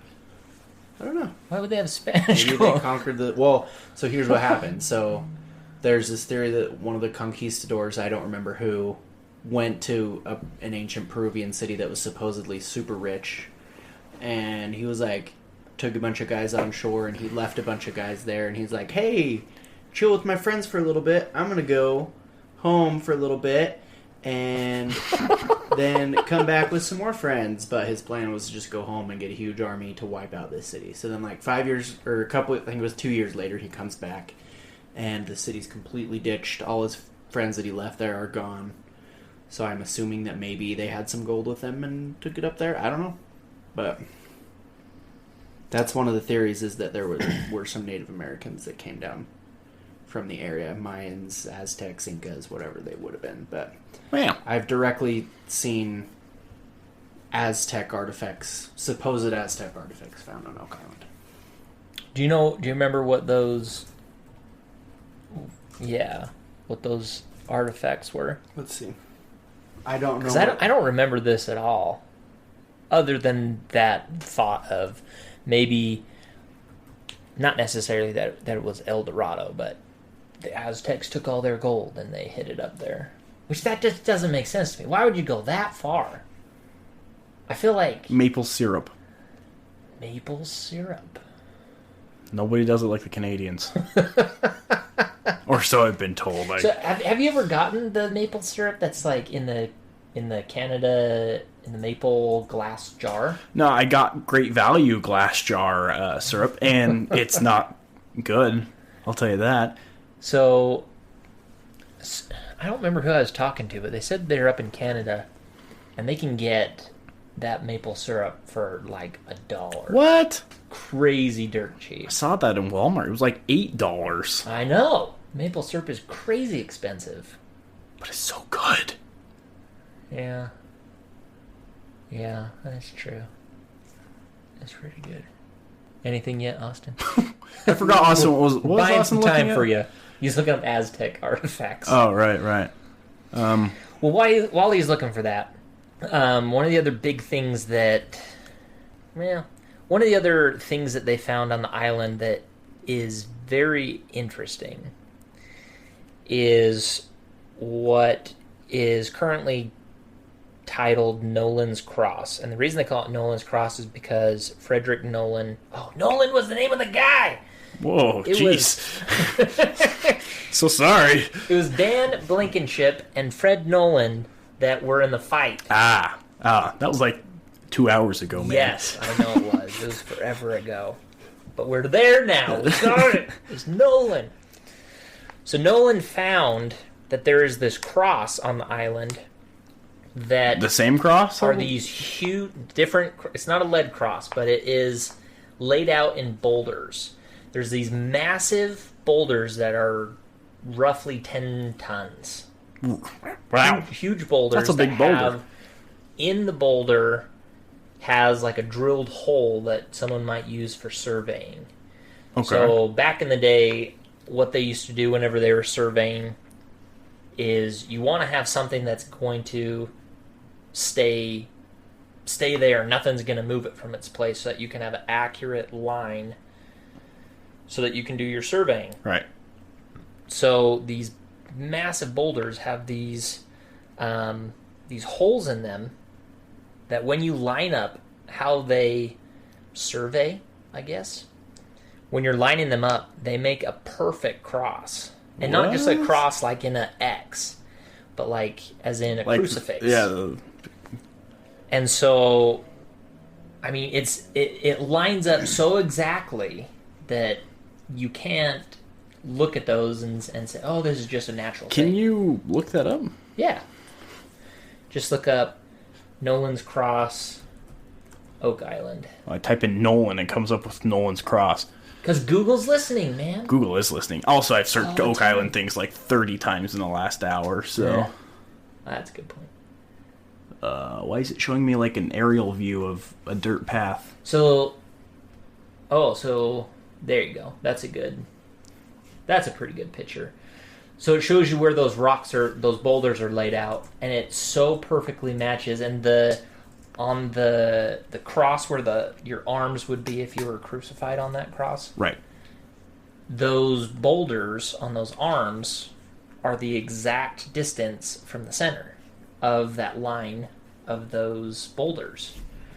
So it's not just that some people are just connecting these boulders. There are 5 different massive boulders that What's the point of make that this middle perfect one, cross. then? I'm wondering. You only need 4 to, make that line.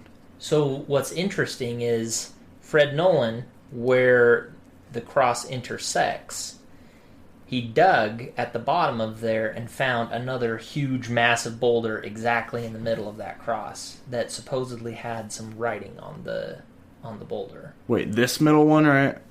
So it doesn't show because no, not that one. So where the arms cross the center. Yeah, right there. Right, okay. So he dug right there and supposedly found a massive boulder that had writing on it, but then also the boulder looked like a human face. Ooh. This one? Yeah. I think that's it. Yeah. So Nolan's Cross is pretty huge, of something that doesn't make sense how it could be there naturally. Yeah, that's a little weird. Something that they found in I believe this is the 7th season. Oh, wait. Could have been the 6th season of Oak Island. What do you find in there, Jack? I don't know what this is. Never mind. Nolan's Cross Tree of Life? What is that? Oh, that's another one of the theories going to Templars. And so, I mean, like I said, there's all kinds of different people that will come in onto the show, and sometimes it seems like That's terrifying. you're looking at a picture of that face, of that rock that looks like that face. Someone here thinks Oak Island and the Bermuda Triangle are linked. Well, there's that current, I think, that comes up. Remember that current? You're that current. Well, one of the theories that would substantiate the whole Aztec or Inca or Maya theory is that they had a treasure galleon when they were fleeing the city with their treasure that took them all the way up there. And they got blown off course. So, one of the other theories to corroborate the Inca, Mayan, Aztec, whatever, is that Francisco Pizarro was promised a room full of gold for sparing the life of the Incan king, I believe.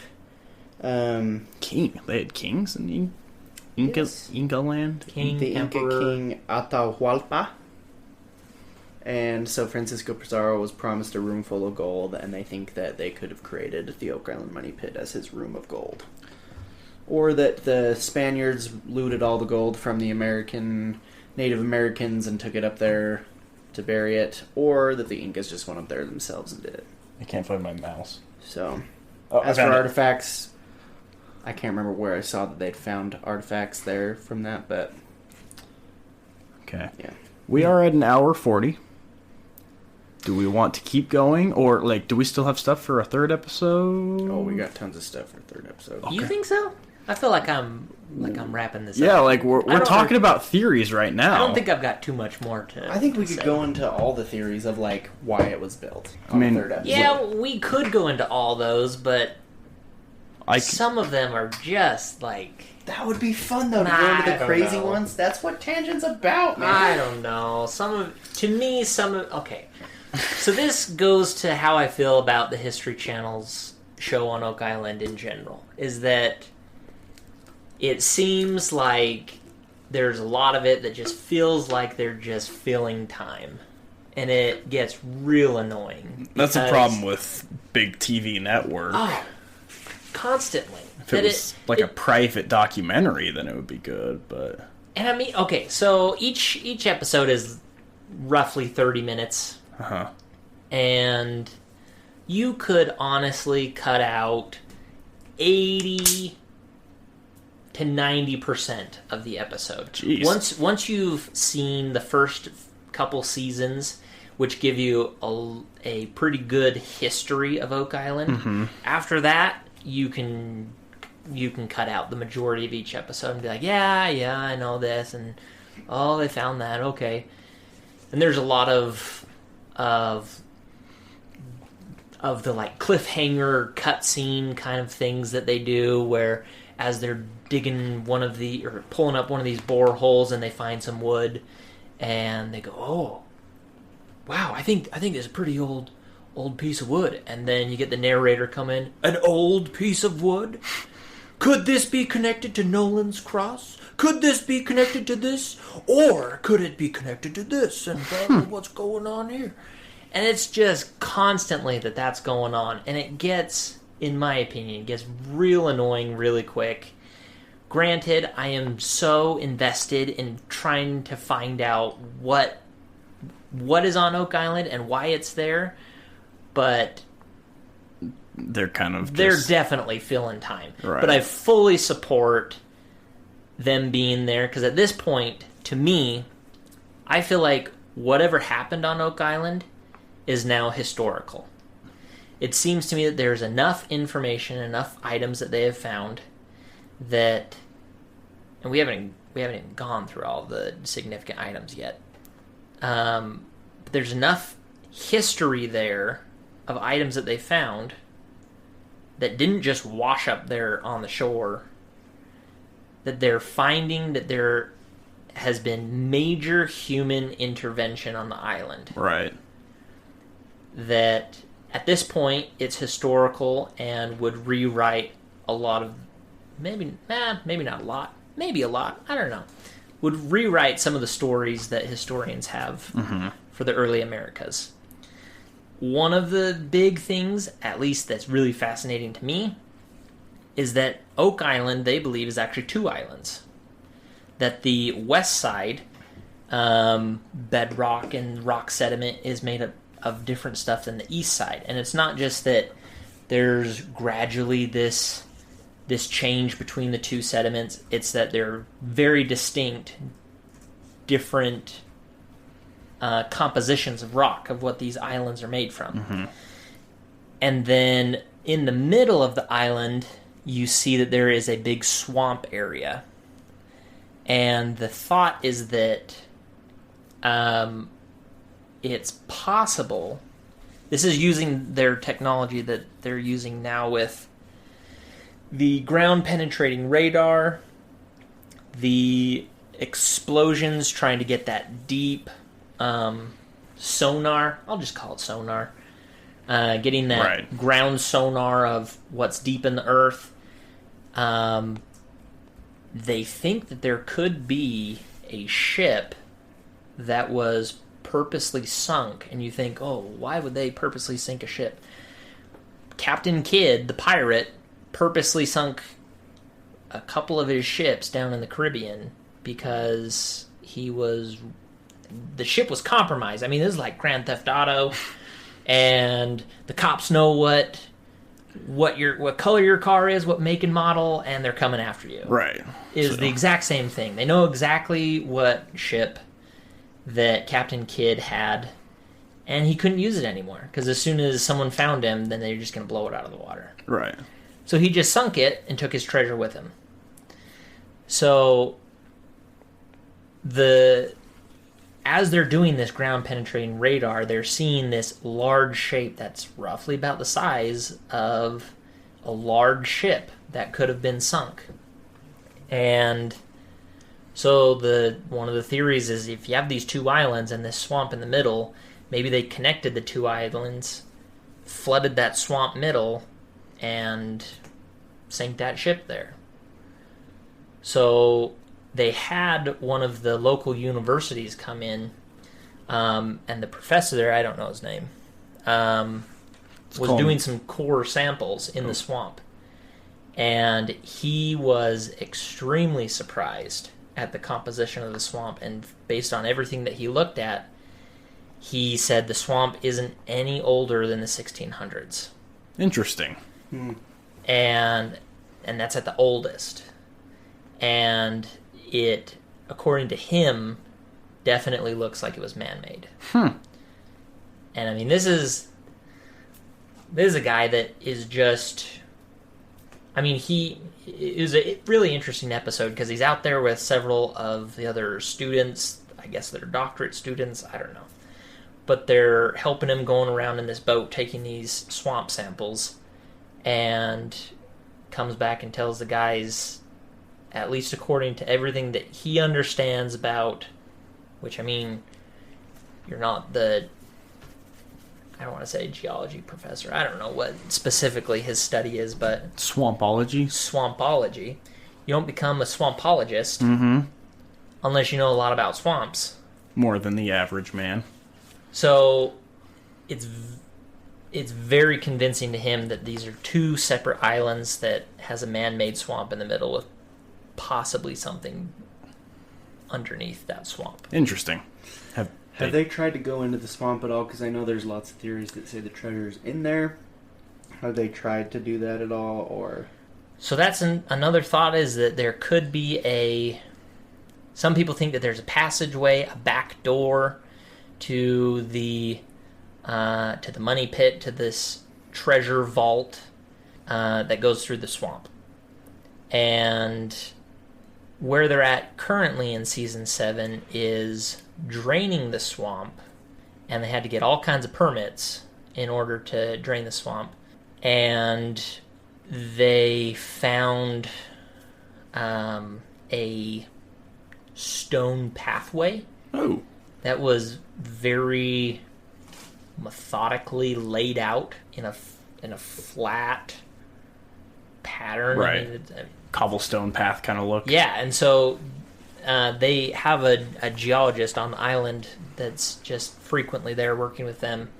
And, I mean, they've got all kinds of different, quote, experts. I don't know how expert they are or anyone is in a certain thing.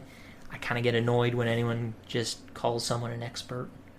You would hate Pawn Shop. Yes. Or Pawn Stars or whatever. Or anything in the news when they're, experts say this. Or Yeah. and I just constantly question. As soon as you bring up expert, then I start to question. But they've got many different people in different fields of knowledge and study on the island at any given time that they'll call one of them over and say, hey, what does this pathway look like to you? Is there any possible way that this was naturally done or naturally happened? And they can't say it at all that looks in any way natural. Right. So from what it looks like, where we're at now, in Smith's Cove, they have created this wall to hold out the water. They're finding all kinds of wood structures in Smith's Cove that looks like it was a very sophisticated dock that was down there to bring in large cargo or amounts of cargo off of a large ship. And the paved area in the swamp looks like it could have been similar to unload cargo from a ship. So, I don't know. I'm constantly intrigued by the stuff that they find on there. And some things just don't seem like they add up. For example, they also found what looks like a Roman crossbow bolt, Oh. which could be dated as old as 2,000 years old. That's pretty old. It's pretty old. So, I mean, We also found a Roman sword too, didn't they? I don't remember a Roman sword. Look that one up. I know they found a sword there. But it looked like it was on a shipwreck off of Oak Island. But they did find a sword, right? But it's close. And Roman, so even if it's not exactly on Oak Island, it's close enough that... But I mean, so this is another issue that I have with someone looking at either a crossbow bolt that, let's say it is 2,000 years old and it's Roman, definitively. Right. That still doesn't mean that Romans 2,000 years ago were on Oak Island. Right, no. You could very easily have something like that. What if there's a commander that had a collection of old military items, Right. and comes over, and that's how they get here? It doesn't definitively say that that's what happened. But this is where the Laginas really like the dendrochronology, is that they can say, this is how old the tree is, this is when it was chopped down and put here. Which is very different Right. when you can date, this is when this structure was made. Maybe you're still trying to find out who made it, but you know when it was made. Right. So, yeah, you know when the Roman sword was made, but you don't know how it got there or anything like that. it doesn't prove when a human being got it. Plus, there. if it's 2,000 years old, it could be completely unrelated Right. from Right. the whole Oak Island thing. Maybe it's just a pure coincidence that happens to be there. Maybe not. I don't know. Right. They also found on Oak Island a couple of brooches. This was a little bit more inland on the island. They found a gold brooch, which is like a pin a fancy right. pin. Yeah. Like you think of brooches, they're not even used anymore. I don't think so. No way. I have never seen anyone at maybe at church but that would still be an older person. It'd be weird if I... Anyone saw out it. there wearing a brooch, send a picture with you and your brooch.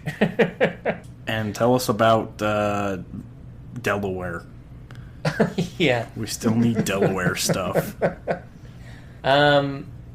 So they find this gold brooch that looked like it had a ruby on the inside. They did some testing of the ruby and it turned out to actually be glass. Huh. But it was pretty common. The brooch was gold, or at least gold plated. Mm-hmm. So that was accurate. But I mean, it's just as common today that you see someone with a cubic zirconia diamond ring. Same thing that they did back in the Right. days. They would just dye the glass red or green or blue, whatever they wanted, and then cut it to look like a jewel. So they found the brooch. That brooch. They found another brooch that was similar to it. They found a really interesting. It looked like a knot, almost like a button or a pin that looked like it was a braided rope kind of tied into a knot. So it looked military, which, in my opinion, fits in with the French Right. theory. The fortress thing. Yeah.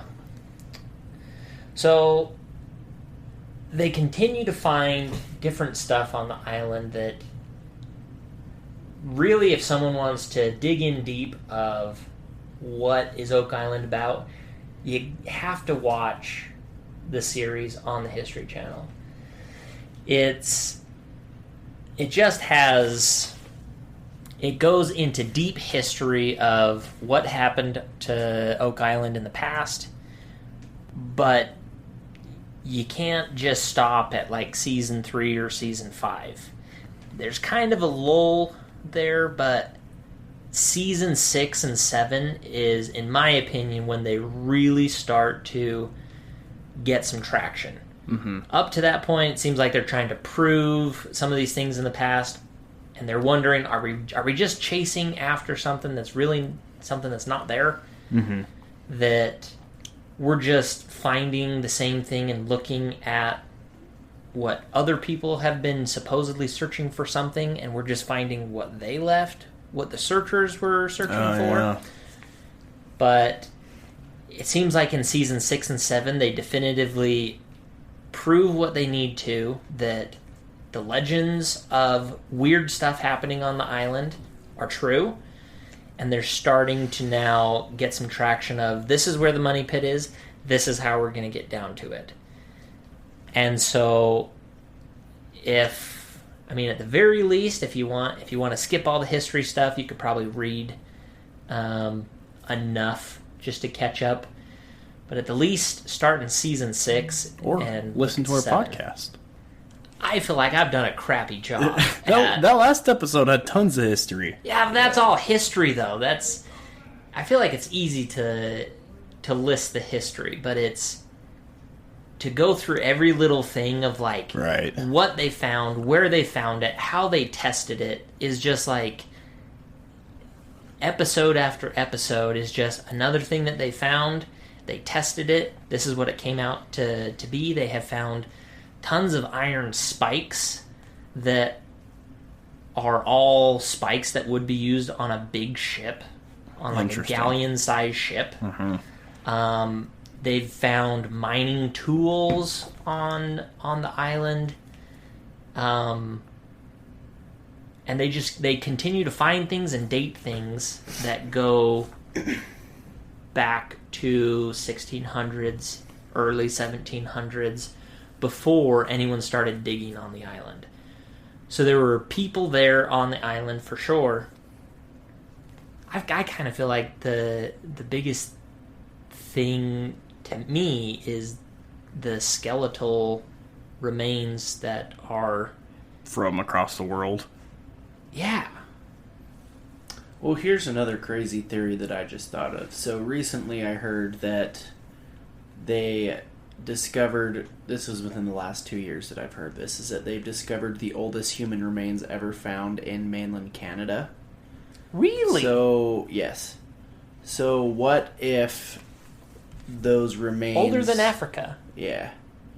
The oldest remains that they've ever discovered were in Canada, according to the scientists that found them and dated them. So what if those remains are so old that they go back before the European ties that we have, and so if they found bone that was super old, it could match European bone or something to that effect, and would be, I see what you're saying. you know, would be the native people that were there before the Europeans ever got there too. That's an interesting thought. But that could explain as well, like, the European artifacts found there, if they were using those in Canada around the same time too. You know, they would have had the same ancestors if those really were the oldest human remains found. They could have been the European ancestors and kind of developed in the same way and used the same technologies and things like that, you know? I see what you're saying. I think that these are dated, though. I think they don't go back that old. I hear what you're saying, that I can see what you're saying, and I don't have any problem buying into old remains being found in Canada. I don't think that you can connect 10,000-year-old bones to these bones that they found on Oak Island, though. Yeah, I mean, I don't know. It's one of those coincidence-like things to me. It's just like, you're going to find bone everywhere. Right. I think. I don't freaking... Okay. I'm the least knowledgeable in this subject. I'll correct my statement. Maybe not the oldest in the world, but the oldest human inhabitants of North America. So it says that they found butchered bones. So sorry, I was a little bit wrong here. They found butchered bones that they can tell were butchered. That's a good bound by name. humans. Butchered bones? Butcher bones. That's... Or butchered bones. That's kind of like Butcher Babies. You heard of them before? No. They're like a super hard rock band. Yeah. Sounds like if you got Butcher in the name, you Babies. better be. And babies. If they're yeah. singing nursery rhymes, I'm going to be a little concerned. Your cousin loves them, Dallas. Oh, Dallas does. Of course he does. And my brother loves them too. Dallas, go listen to my cousin's band, Disengaged. They're like a heavy metal band. They're pretty talented. Give you a shout out there, Dallas. But yeah, they've found 24,000-year-old butchered bones in a cave in Canada, which like far precede anything they found on North America. So that could potentially... Was it Neanderthal or human or Homo sapien? It would have been... They just said... It says, for decades it has been believed that the first Americans crossed the Bering Strait from Siberia and quickly colonized North America. Artifacts from these ancient settlers, who have been named the Clovis culture after one of the archaeological sites in Clovis, New Mexico, have been found from Canada to the edges of North America. Sounds like The Clovis culture. probably Homo sapien then. I would. I don't know. Were Homo sapiens around 24,000 years ago, though? Or would that have been like Denisovans or...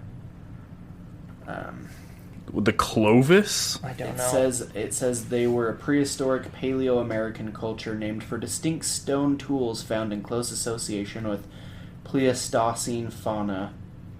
Who knows? Not I. I think They were Homo sapiens, it says. Yes. Ah, I win. so. But tying into Oak Island, I think whatever is on Oak Island and happened on Oak Island is big enough that it will... I don't want to say it'll change the way that we have written history about North America. It could be that big. And when I say that big, I don't mean like a treasure that big. But I mean something significant. It would be majorly significant. Let's say it was the Romans that came across and they put some stuff on Oak Island. That's a huge part of history that would change what we thought was going on at the time. So I think, though, that it is something significant enough that it is historically significant. It's something that would be put into a history book that you'd learn in class. I think it would be. Which? What are you looking at? Nothing. Oh, I thought you were glaring at me. Nope. Okay.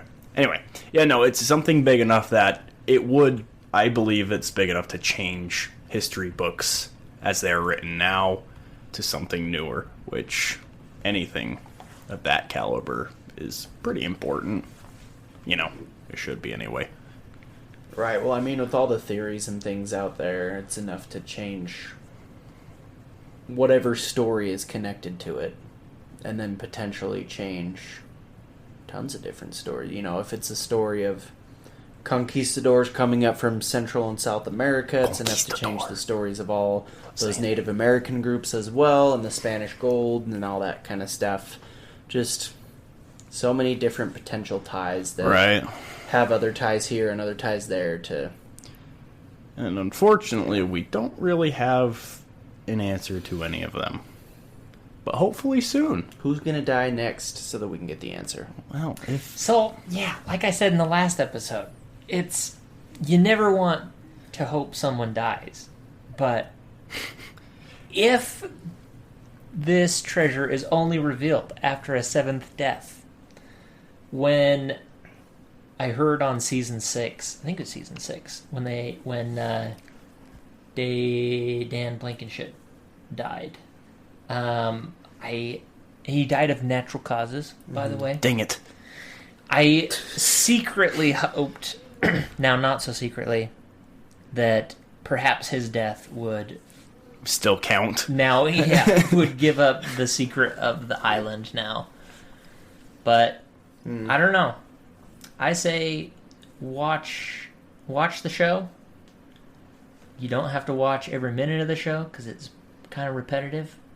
But even if you just listen to it in your car or while you're at work, you don't have to watch every minute of what's on the show. Just listen. After you see a few episodes, you can basically just listen to it and you understand what's happening. Right. Right. But, Well, yeah. If you have any other thoughts about Oak Island or theories, let us know. And hopefully we've done this one justice. I think we've done a good job of covering pretty much... Yeah, a lot of crap. Yeah. A broad spectrum of what has happened there. We definitely didn't hit on everything. We would have had to gone into a 3rd episode. Yeah. So instead of 3 episodes, I think this is going to be 2 mega episodes. Yeah. Because they're going to be both about 2 hours each. 2 megasodes. So, buckle up. Yep. Wait, why am I telling them to buckle up now? They're at the end of the second A one secret already. 3rd episode. Find the hidden link to bring up the... Anyway. But, I mean, Ryan, I'm sure, will let us know if anything... and apparently Austin's watching it now as well. If something significant happens, we'll let you know. In one of the episodes, we'll say, like, hey, by the way, this happened in this. Yeah, you could bring me in for a special Oak Breaking- Island update. Breaking Oak Island news. update. Yeah. Ryan, you're welcome on this show whenever you want. Yeah, I think we need to have you on more often. I want to say we're more in line with you, but after today, I don't know. I don't think that's true anymore. It's not like we're less in line. It's just I think we just can't be. We can't be helped, Austin and I. We will. Yeah. We're destined to be who we are. And I am who I am. Tangeteers. Are we Tangeteers. going with Tangeteers officially? No, I just said that and you hated it. So Tangentonians. Tingles. Tangle. I don't know. I'm just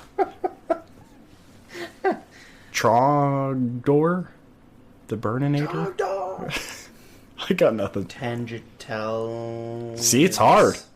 It is hard. Trying to think of something with Atlantis, like Tanglantis. Tangentis. tangent, tangentlet. No, The lost city of Atlantangentless. tangent listeners. you're gonna have to edit a lot of this out. Yeah, this is going to be a nightmare to edit. Tangent listeners. I like that one, Jack. Yeah. We just about had an aneurysm trying to think of that there. That was, I think I had a mini stroke. But, Right. Well, that's going to wrap it up. I think we're going to forgo the space news because we've gone for a while on this one. Space news is that the ISS passed over last night. That's bad space news. What do you got? Space Force launched their first official defense mission. Space Force combined! Dude, Austin and I are going to go to the Space Force we eventually. are. You going to join us? If I can be recruited for the Space Force, that would be amazing. Dude, if we go into World War III, I'm automatically just going to sign up for, For the Space Force. Yeah. Not secretly.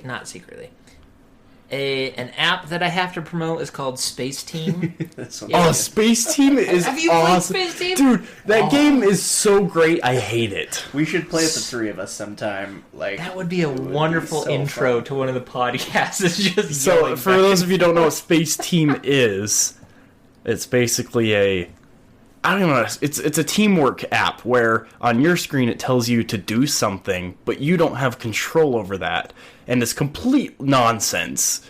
So you have to tell everyone else to do that one thing, but everyone is yelling at someone else to do something, and oh my gosh! You're all on a spaceship, and the spaceship is malfunctioning, and everyone has different controls on their phone. And so everyone is yelling out certain things that have to happen with different controls, and it's just people yelling over each other, really random. And it's like, yeah, it's funny like the controls. weirdest names, like engage the gobble thruster. That's Or exactly what it is. Or turn on the hyperlips or whatever. Right? I don't know. Set the microwave to 3! Set the microwave to 3! So you're like, yeah, you'll be yelling at someone, and they just won't listen. You're like, Yep, gosh yep. dang it, who has the microwave? Set it to 3! And then And then it's like, oh wait, I have it. That's so true, though.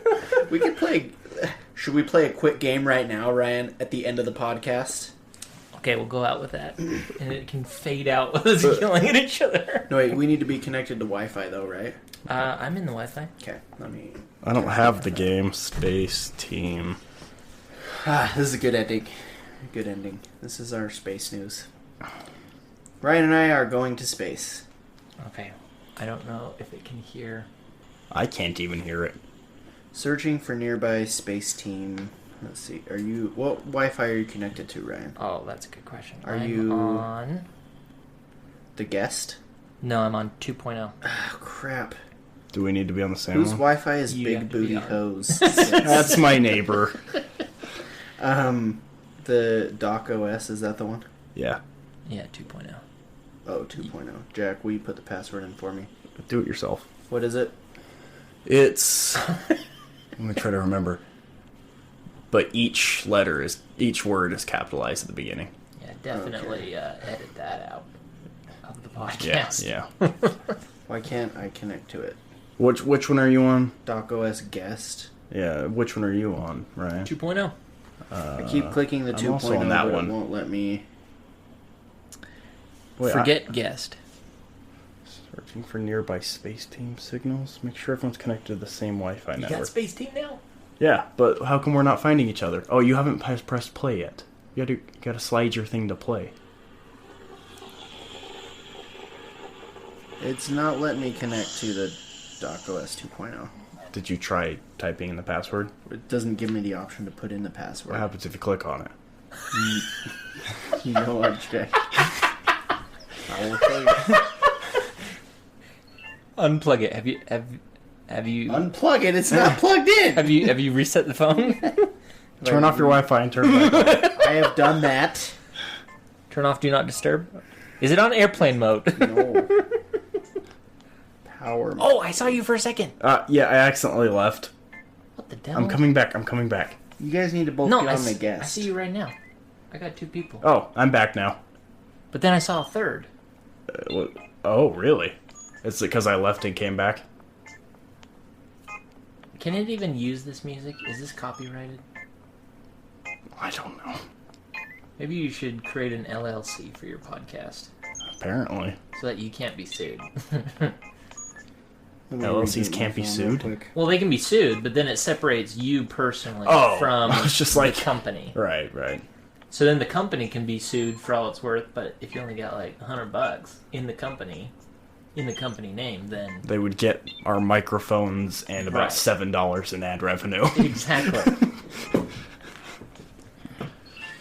Except our due funds are Venmo, so that's all ours. That's technically true. What is your deal, Austin? Restarting my phone, Jack. Oh, I hit the exit button again. Why do I keep doing that? Ooh, upgrades. Challenges. Waiting room closed. Sorry, I'm looking. Space rats. Space rats. Oh, I can get a cat. Ooh. Fail cam. A commemorative photo will be taken with your front-facing camera at the end of the game. You can turn that on. On the settings? Yeah. I don't play this game enough. Okay. Camera is required. Well, yeah. Made possible by the Space Team Admirals Club. Alright, are we all in there? Oh, I have a tail! Hey, I'm searching for a signal. Why aren't I signaling with you? Oh, I'm going through a door. There's 3 of us. Ooh, do I have to... Ooh, I'm shooting a gun. Here we go. Ooh. Here we go. Alright, go. get ready to be hated we by recording? me. Yeah, we're recording. Sector 1. Don't worry, the ship flies itself. Just follow the instructions. And remember to work together Yeah, screw you guys. as a space team. Oh, Okay. jeez. Okay. There's so many things. Unihelix? Baffle. Engage arrow washer, that's me. Activate this spectral winder. I got it. Bioexhaust. Engage the bioexhaust. Got Somebody. it. It's on. Engage the quad vacuum. Got it. Enable hypnostring. Hypnostring. Enable- Hemibaffle. Hemibaffle. Hemibaffle. Enable bull pedal. Bull. Nope. I got it. Hypnopopper. Open it. Hypnopopper, okay. Nice. One of those was regret career choice. Regretting. No anomalies detected. Sector 2. Well, I got a micro blender, guys. Ooh, the holotent. I got a flanger rack. Nice. Octopod. Oh, that's me. Turn on the holotensor. Engage 4 alarm. Turn off the holotensor. String frustum to 3. 3. Engage the 4 alarm. 4 alarm. Holotensor. Excrete gyro phaser. Did you say Gyrophaser. excrete? Servo box to 5. That's me. Bam. Primer ratchet to 5. Okay, disengage the octopod. Bam. That was awesome, guys. Hyperspace. Oh, I remember that. That's fun. We are destroying. Sector 3. Oh, what is all Symbols. that? What do those mean? I don't know. Oh, this. Ooh, I have the continuous loom. Oh, I can mince or eject this man. Activate clip clamp. Oh, everybody shake! Everybody shake! Shaking. Okay. Engage. Excite the pseudo stopper. I did it. Engage a fish with a hat. Mince the person. Oh, I minced him. Increase sub-frustrum to 2. Hey, fish with a hat! Engage him! Oh Enable the my flip- goodness, you guys didn't do it. Set eigen yoke to 2. Set Eigenyoke to 1. Fire hyperprism. Hyperprism. Sub frustrum to 0. Subfrustrum is Spark 0. the synth cell. Servo pilot. Servo pilot. Oh, I got that. Spark the synth cell. Oh, okay. No vein take. Brush it. Engage. Hyperprism. Fire. Engage the person with the breathing mask. Breathing mask. Cool. Book with a explosion. What is that? Cool. Disengage. Okay. Oh, that was. What are these symbols? Who had the fish with the hat? Probably you.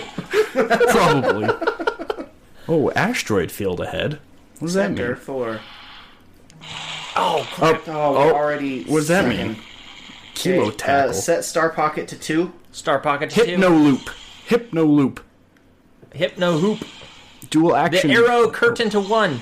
Okay, brush striped saucer. Hypno loop again. Hypno hoop. Brush the striped saucer. Oh, okay. Stack the box. Oh, I stacked boxes. The kilo tackle to 2. Okay. Activate the hypno hoop. Hypnohoop. Ambi control. Gyroblade to 0. Gyroblade to 0. Ambi control. Ambi control. Brush the striped saucer. Arrow cur. Okay. I had the hyper sucker that time. Sector 5. We're doing pretty good. No anomalies detected. How do you win? There's no Don't winning. think you win. You great. just survive. Ooh, I have the Ultra Lube, guys. Giga machine.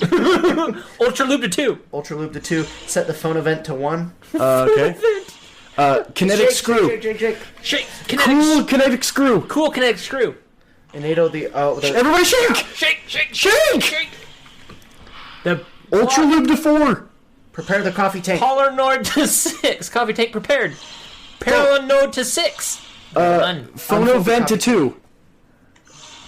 Set Pico Shuttle to maximum. Pico shuttle to 3. Disable auto tumbler. No. Engage Cartesian bulb thrust.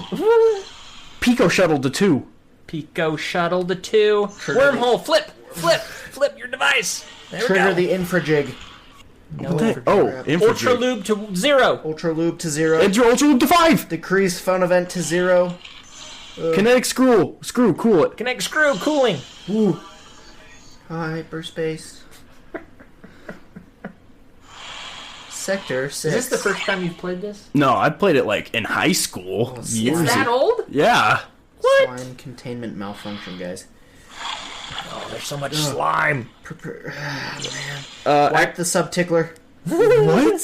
Wipe the subtickler. Okay. Activate reversed helio case. Okay.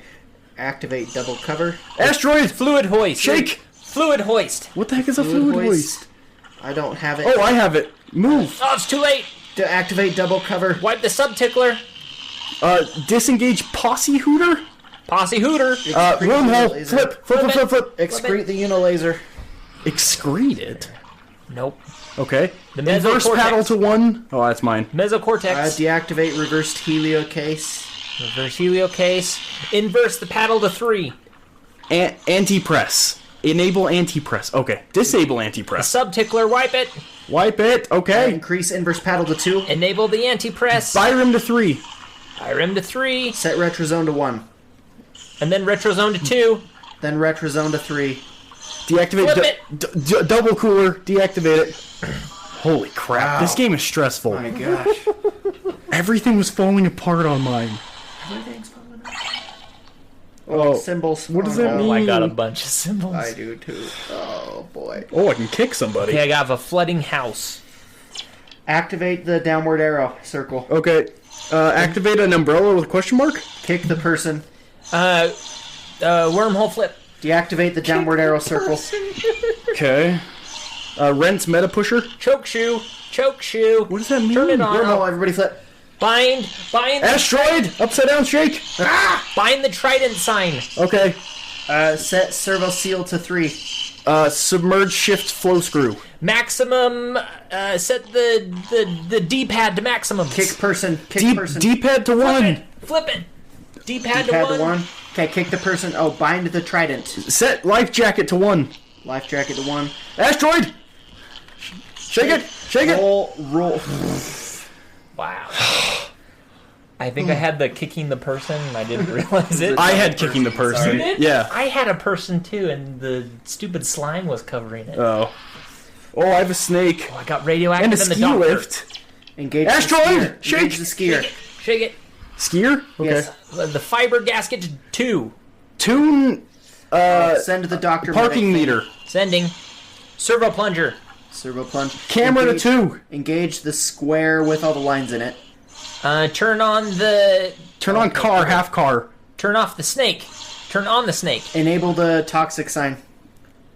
Enabled. Shake. Helmet. Servo. Helmet to 2. Helmet to 2. Servo plunger. Flip. Tune the parking meter. Parking meter. Oh, it's not going. Flip it. I flipped it. I flipped it. Okay. Okay, set the helmet to 0. I got Gyro that. drill. Turn off the half car.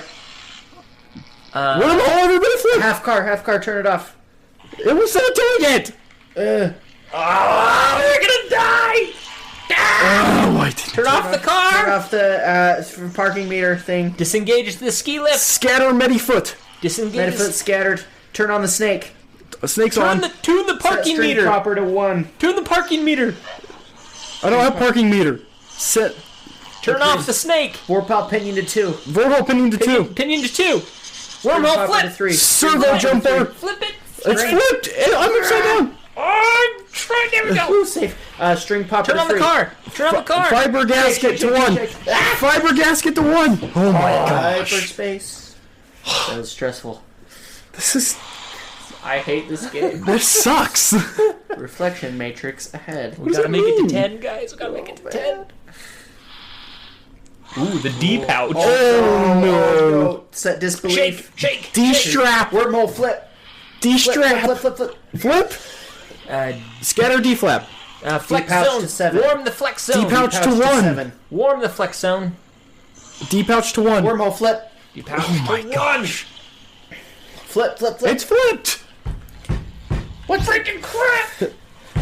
Oh, my nuts. Warm the Set flex C hole. choke to 2. C choke to 2. Asteroid shake.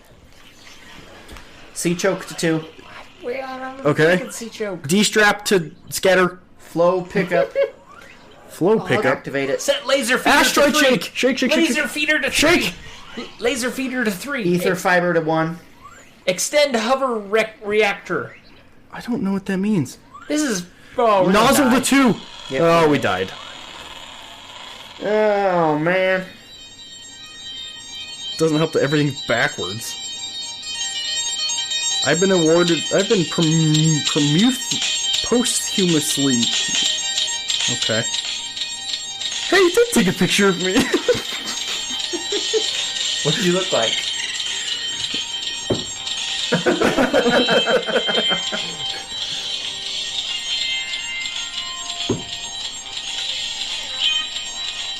Well, that was awful. Okay, well, And that's the podcast. should we wrap this up? Yeah. Thanks, guys. Thanks for listening. Share with your friends. Let us know about Delaware and whatever else you may want us to speak about, personal experiences, and the like. Yep. Hit us up on social media. Socialmead, Do Fund, you know the drill by now.